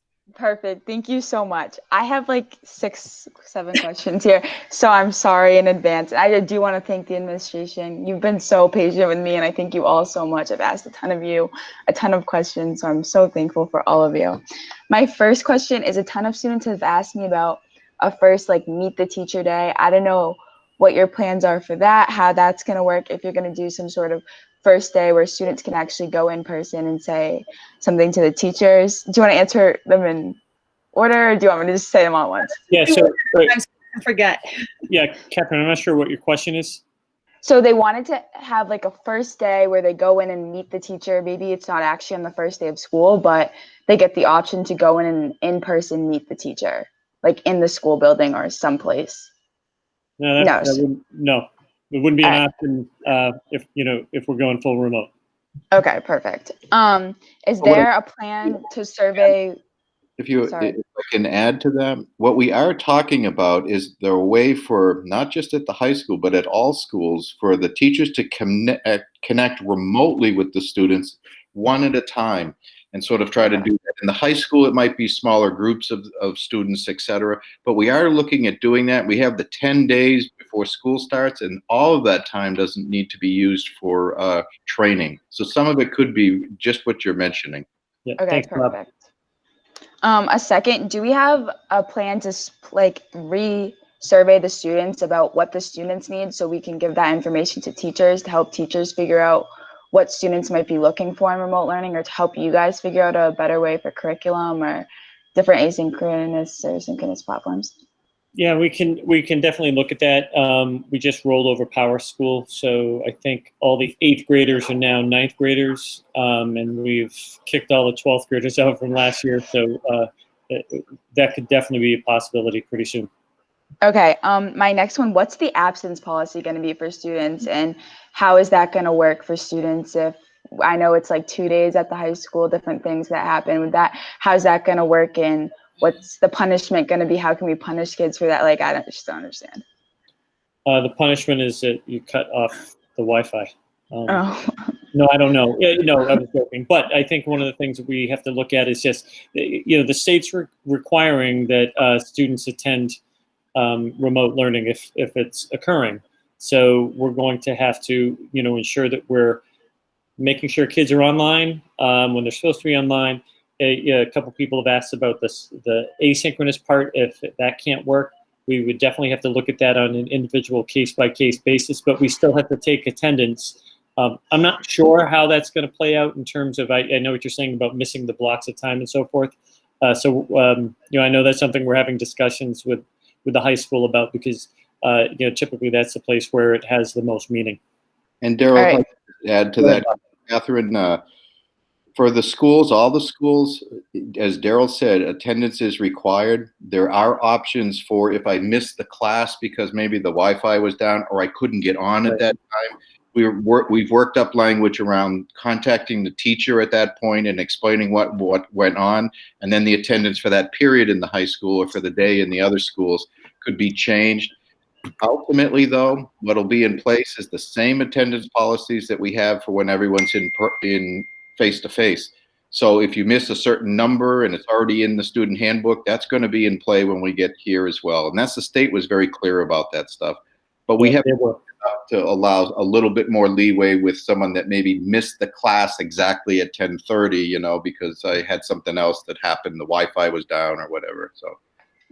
All right, my next question is on tactile classes, such as like auto or child studies or any sort of like labs and science classes. Do you have a plan for how we're going to run those, or how students will get tactile portions in their normal everyday classes? Are we sending supplies to students' houses? Are we expecting them to buy different supplies for these? What's the plan on this? Daryl, I can jump in here. So we're looking at doing some of this a couple of ways. One way specifically around the science is we're starting to explore, is there a remote option, an automated lab experience where they can come in and physically drag things around and adjust parameters and then still perform the experiment with their peers, those types of things.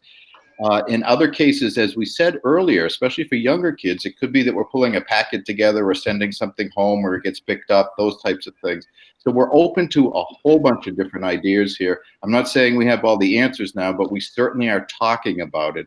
And that's what makes this, even though we have a deadline of Monday and trying to get everyone to vote, we're not going to have a final plan in play there. It's still going to be evolving as we go along, and it should be evolving because we want this experience to be as meaningful as possible for kids. Okay, and I have one last question. You mentioned early warning tests. Are you going to be testing those at the high school level? How are they going to look? What are they going to look like for students? Yeah, I'm not sure. Again, this is something that was discussed with the Commissioner of Education, so he's yet to send those out to superintendents and define that. As soon as we know, I think everyone else will know. Perfect. Thank you so much. That's all I have for right now. Thank you, guys. Great job, Catherine. You're good at being succinct. I think we got out like 5 questions in our 2 minutes, guys. We got to learn. No commentary, just rapid fire. Kenichi, you had a question as well. Yes, my question has to do with the sample schedule. So it says 1, 2, 3 for Monday, 4, 5, 6 Tuesday, and then 7, 1, 2 for Wednesday.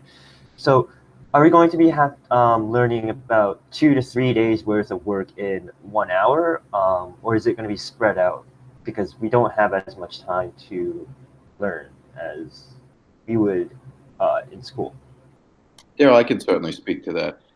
What you see in front of you is absolutely, you're right. There's not as much time as you have in school. So now if you put on your teacher hat for a minute, the question to teachers now becomes, what's essential for all kids to know? What are those essential concepts and skills that we want all kids to know? And then what are the nice to have concepts and skills? We need to spend enough time on the essential concepts and skills so that students can master those and expose students to the other ones. So in some cases, the exposure might happen in the afternoon block. It might happen under a refined sort of thought about what homework looks like, those types of things. And it might also be on one of the days there, I think it's on Friday, there's an independent block. It's where we might set students up to kind of go where they're feeling their passion lies and go a little bit deeper there. So that's kind of, I think it's exciting if I was a teacher because it's going to be different and it opens it up. And I think as a student, I would feel confident that my teacher is trying to get me the essential concepts and skills so I can still succeed at the next grade level or in college or when I go to the next school if I'm in the elementary schools. But you're right, for this whole thing, it's going to take more time. When we come back and go hybrid, lunch is going to take longer. Entering the school is going to take longer. Exiting the school is going to take longer. There also will be less time available for students to do face-to-face learning in the subject. So we're going to have to look at modifying what we're doing with our time as well. This is an opportunity for us to really look closely at what we're teaching students. Thank you.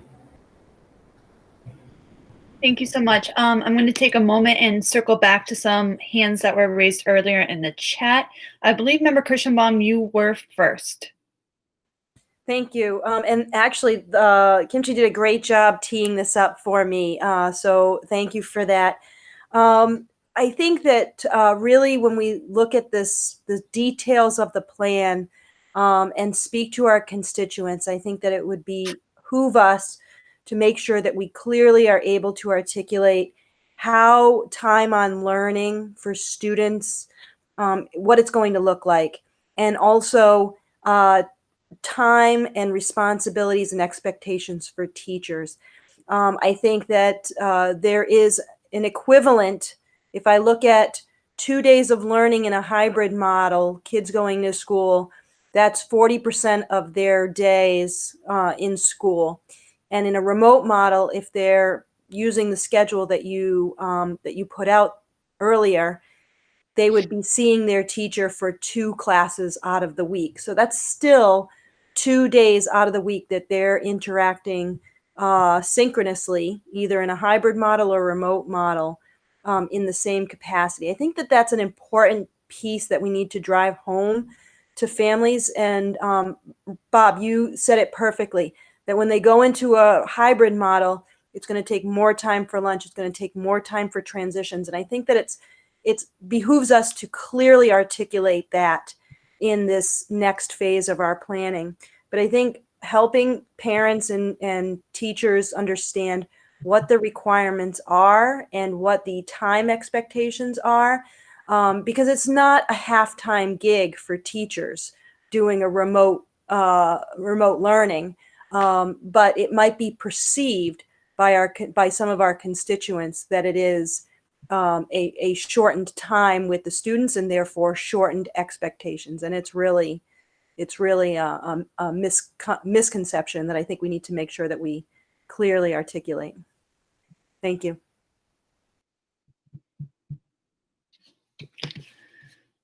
Wonderful. Thank you so much. Member Haber, I believe, is next. Just one quick question. To Member Woodland's point about our younger students, would we consider purchasing touchscreen Chromebooks for our K-2 classes? We we could consider it. They are much more expensive.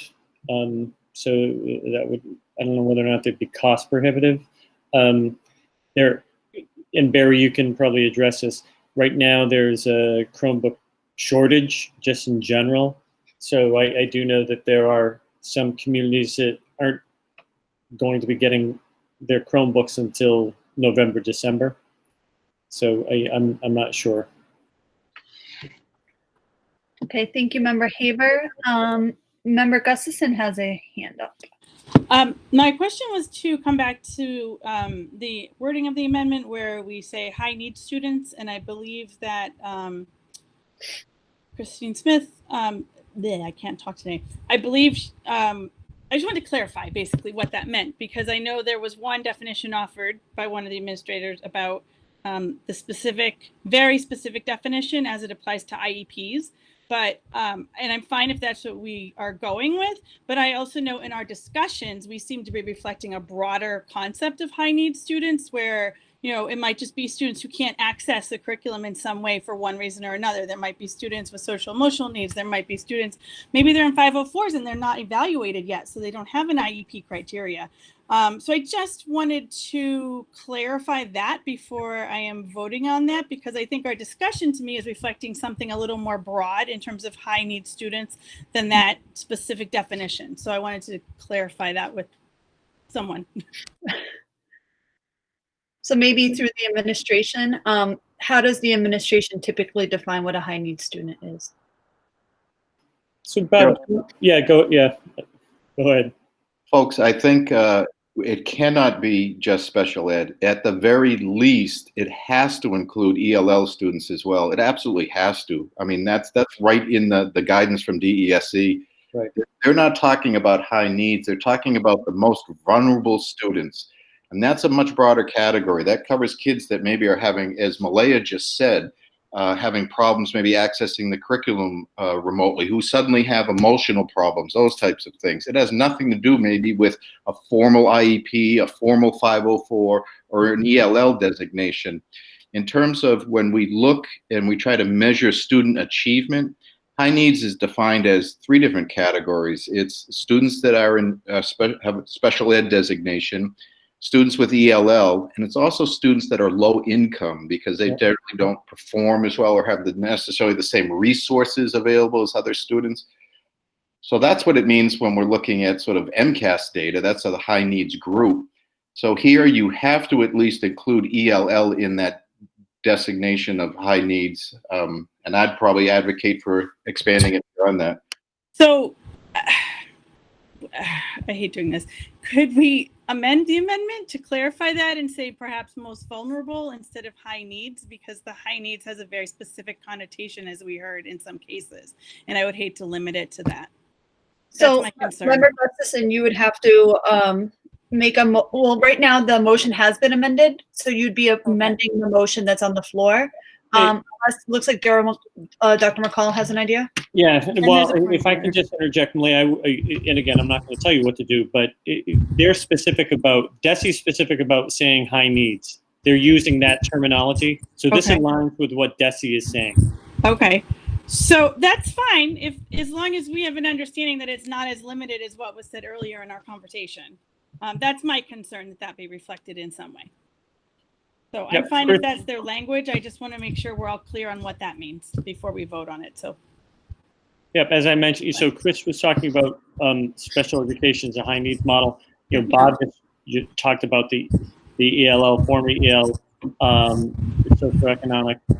So when you know, and special education. So we do have that model that we have to provide support for. For that, okay. So I'm fine with the language as it is, as long as, you know, hopefully in discussing and fleshing that out in your plans, that it is clear what that means. Thank you so much. I'm looking through hands right now. Member Shapiro had a hand. I had a point of order. Yes, Member Lavoie. I'd like to make a motion to move the question. That is a motion that would be in order if there was a second. A second. It's been moved and seconded.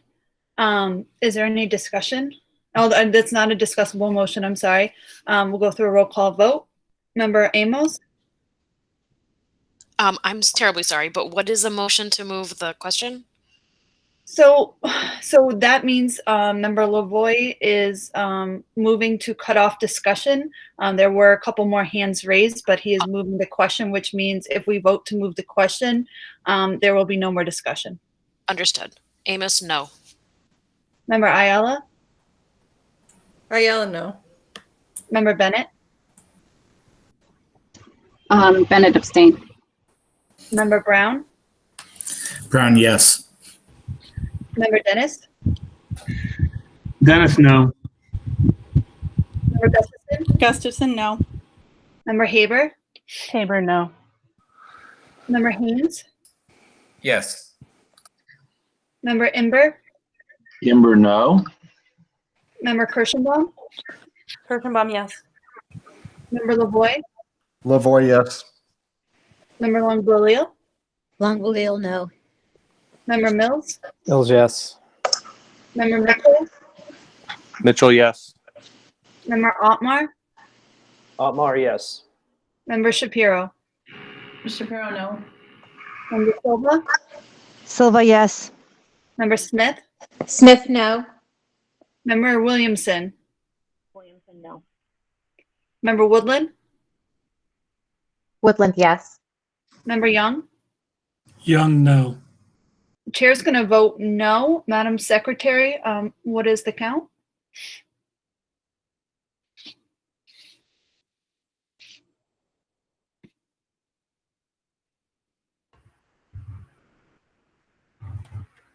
The count is 12 to 9 to 1. 12, 9, 1. 9, 1. 1. So then the motion passes? Yes. So the motion passes. So now we're going to call the question on the floor. The question on the floor goes back to the amended motion for the school committee to recommend a remote model for students for the first quarter with in-person learning for high-need students where safe and effective, and to call for the superintendent to provide a more substantive plan for approval before the DESI deadline. We're going to go to a roll call vote for this. So you're voting now for the amended motion on the floor. Just a quick point of order. I believe that requires a 2/3 vote for the call the question. Go into my cheat sheet.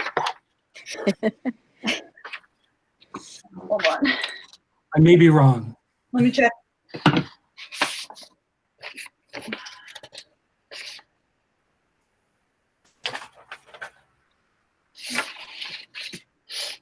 Oh, come on.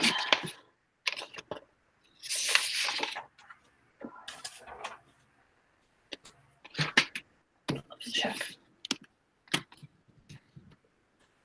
Megan? Yep. Megan, when I apologize to everyone. Yeah, it says 2/3. No, I'm sorry. It was 12 in the negative, 12 Oh. against. So I am so sorry. That's okay. So the motion fails. So that solves that problem, I suppose. So there are two people, and Christina Smith, I'm sorry to get you out of order. Do you want to go first, or do you want DJ to go first? I just have the two of you left. Whoever you just said can go first. That's fine. All right, you got your video on and mic on. Your first. Oh, okay. So my question was just about the timeline that we were talking about before. I know that DESI is requiring we turn this in on August 10th, Monday, August 10th, where we do have a meeting scheduled Monday, August 10th. I'm wondering if they have a deadline. Is it 3 o'clock August 10th, or can we turn it in at 11:59? And what happens if we turn it in on the 11th or turn it in on the 12th? That's just my question about, just because the committee is asking for this more information. So it's just a question for clarification. So I do not think that there would be any sanctions against the district for turning it in at 11:59 on Monday evening. And again, if push came to shove and whatever happened. I mean, the other part of it is we're approving. It sounds like the motion's approving the move to remote. So I think that's a foregone conclusion if it goes through. I think the other part of it is the model that we'll be going through on Monday night.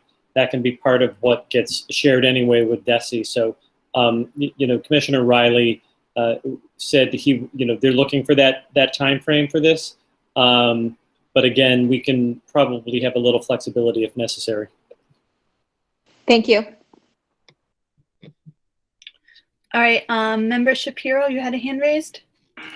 Yeah, actually it was on something that was talked about 3 conversations ago, but I do have a request. I don't know if this is out of order for me to request that when the new motion comes in, can you please put it in the chat again so we can see it written? The chat only allows me to go back to like 9:30 and it was made before then. No, I'll call that a point of order and I'll make sure that's done. Okay, so when it comes up, if we can put the language back in the chat, it really helps for me to visualize it. Thank you. Thank you. Member Dennis? Yeah, just to clarify, I mean, the way that I read the motion as amended is not necessarily that we're approving a remote plan. I think we're saying is that we're communicating or recommending that we will start the year as remote for most, but that we will have a substantive plan for what remote will look like and how we will bring students back to school in a hybrid manner by a date and time, by a date set forward. That's very different than saying we're approving a plan for remote, and I think that clarification is important. So Mike, can you read that first statement, please? Can I read what statement, Darrell? I'm sorry, can you just read the first part that you said in reference to what the motion was? I'm sorry, I don't have it popping up. I just put the motion back in the chat, Member Dennis, so that you could reread it yourself. So you're asking me Darrell, to reread the motion that's on the floor? What you just, okay, for school committee to recommend a remote model for most students for the first quarter. Okay, so I guess my question would be if what they're looking for is what the school committee is approving. So would this, for the school committee to recommend a remote model for most students for learning with in-person learning for high-needs students where safe and effective, and to call for the superintendent to provide a more substantive plan for our approval before the DESE deadline. So, okay, I understand that there's the more substantive plan, but for the school committee to recommend a remote model for most students, I don't know whether or not there should be a qualifier. I guess what I'm pointing out is that there are qualifiers here, and the reason that this amendment was made, I believe, is because of the qualifiers that are in the motion. I wouldn't want people to come away with the idea that we're approving a plan for remote learning with no real plan for how we're going to bring students back. So I think these qualifiers are talking about for the first quarter, and with a substantive plan for how we're going to do it, how we're going to be successful in doing it. And quite frankly, as we talked about before, to me, a substantive plan should also talk about how we bring students back, at least on a part-time basis. Okay. Thank you, Member Dennis. I have one quick question from Member Mills. Don't need an answer. 2 quick things. One, if DESE gives us feedback on the initial plan, I'd want to hear it because we sent them something, but we haven't heard back if DESE said anything about that. And I know that also DESE had some negotiation about testing. If anything further comes about, I mean, testing for the virus, right? So if anything further comes about that, I'd appreciate that being shared with us because that could be an option downstream. Sure. So Ken, I can tell you we did not hear anything back yet from DESE, and there's been no other discussion around testing, but I'm hoping to get some more information from the commissioner at our next meeting. Thank you, Member Mills. Are there any other members who have a question? Member Smith? I guess I'm just wondering, let me look back at this motion. Hold on. Looking, because I know we're still discussing this motion, looking at it, I'm wondering why, as a committee, we wouldn't wait until Monday. We wouldn't say, forget this motion and wait until Monday when we have a more substantive plan to look at and then make the call. rather than voting and approving on this motion now, where we have, as Member Dennis pointed out, qualifiers, where we're not actually doing what we're supposed to do, which is recommend either remote, hybrid, or an all-person return. That is what the Department of Education is looking for from us, not that we would say, we're going to do this, but we're going to do that, and we're going to do this. They're looking for, from my understanding, from what the superintendent has said to us, that it's one of these three models. And this is not what this is saying. And we're also asking to have a plan on Monday, I assume if the DESE deadline is Monday, and we're meeting on Monday. So I'm wondering about why we would vote on this when we could wait until Monday and have everything then. Thank you, Member Smith. Member Imber? Well, I actually want to echo Adam's comments and Sherry's and I think Mike's, and I'm wondering on Monday if we'll have a sense also of modified staffing and any other needs in terms of going from remote to help us get to the point where we have at least, you know, some kids in classes. And whatever it needs that we have to get there with, are we going to have information about? So, Bob, if you can repeat that question, please. Sure, I'm sorry. So I think Mike and Sherry and Adam alluded to the fact that we sort of had, you know, there are some needs that are there. Actually, Bob Burlow talked about it as well in terms of our really sort of skeleton staffing. And the question is, or the obvious question, it seems to me, is, are there some certain budgetary needs that we have immediately so that we can start to move ourselves in a direction that we can start to get kids back in classes when we're ready to do it? Are there infrastructure issues? Are there material needs? Are there needs in terms of hiring additional staff that are focused specifically on accomplishing the tasks that will get us to having kids and teachers interacting in a building? And if so, will that be part of Monday's details? That won't be part of Monday's details, Bob. I mean, that's a larger picture. Again, one of the things we'll be looking at would be, you know, how, because again, the questions have been around that remote model, you know, tying back to a hybrid model, you know, if the needs are there, how that might play out. But again, it won't necessarily be as granular as you're talking about. Okay, so but I would encourage the administration, I guess, then to really be thinking about that so that they can move quickly in that direction and have those plans as soon as possible and say, gee, we can't accomplish these tasks at this point. We really do need like a second or third person to do X, Y, and Z. You know, I'm thinking technology for sure. But there may be other areas as well, so that you need to say, hey, you know, we had to cut staff here, but we really do need to have new people that are doing these tasks so we can get quickly to the place that we need to be. And I guess we as a school committee need to understand those things. Thanks. Thank you, Member. I have two questions. Member Dennis and then Member Mitchell. I just want to remind members that we have 6 minutes to our 10:30 deadline. Sure, no, thank you. I'll be brief. So, I mean, it seems to me that the net effect of whether you vote yes or whether you vote no for this motion is the fact that the school committee, one way or another, is asking for more information to be presented to us on Monday before we take up approving a plan. And I think that to me is the net effect of this. So I just wanted to put that out there. Thank you. Member Mitchell? Okay, just one clarification for the administration. The request from DESE is, how are we going to start on September 12th? Is that the request, not how we're going to move at next quarter, halfway through the year. But I just want to understand the requirement to submit a plan is just for start of school. There's been a lot of questions of how we get somewhere else. And I just want to understand from the administration's point is the view of how do we start the first day of school? That's what Desi's looking for. What model are is the school committee choosing? Okay, thank you. Any other hands?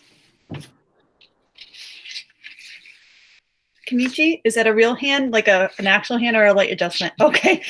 I didn't know if we're going to physical hands. That's why I miss Zoom. You can just click the little button.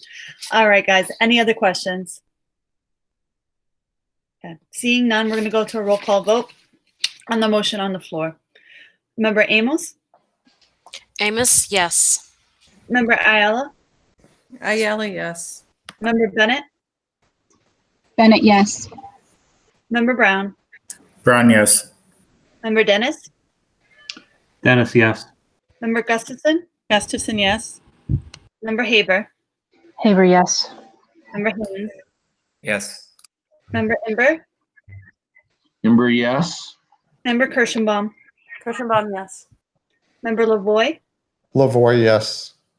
Member Longbelil? Longbelil, yes. Member Mills? Mills, yes. Member Mitchell? Mitchell, yes. Member Otmar? Otmar, yes. Member Shapiro? Shapiro, yes.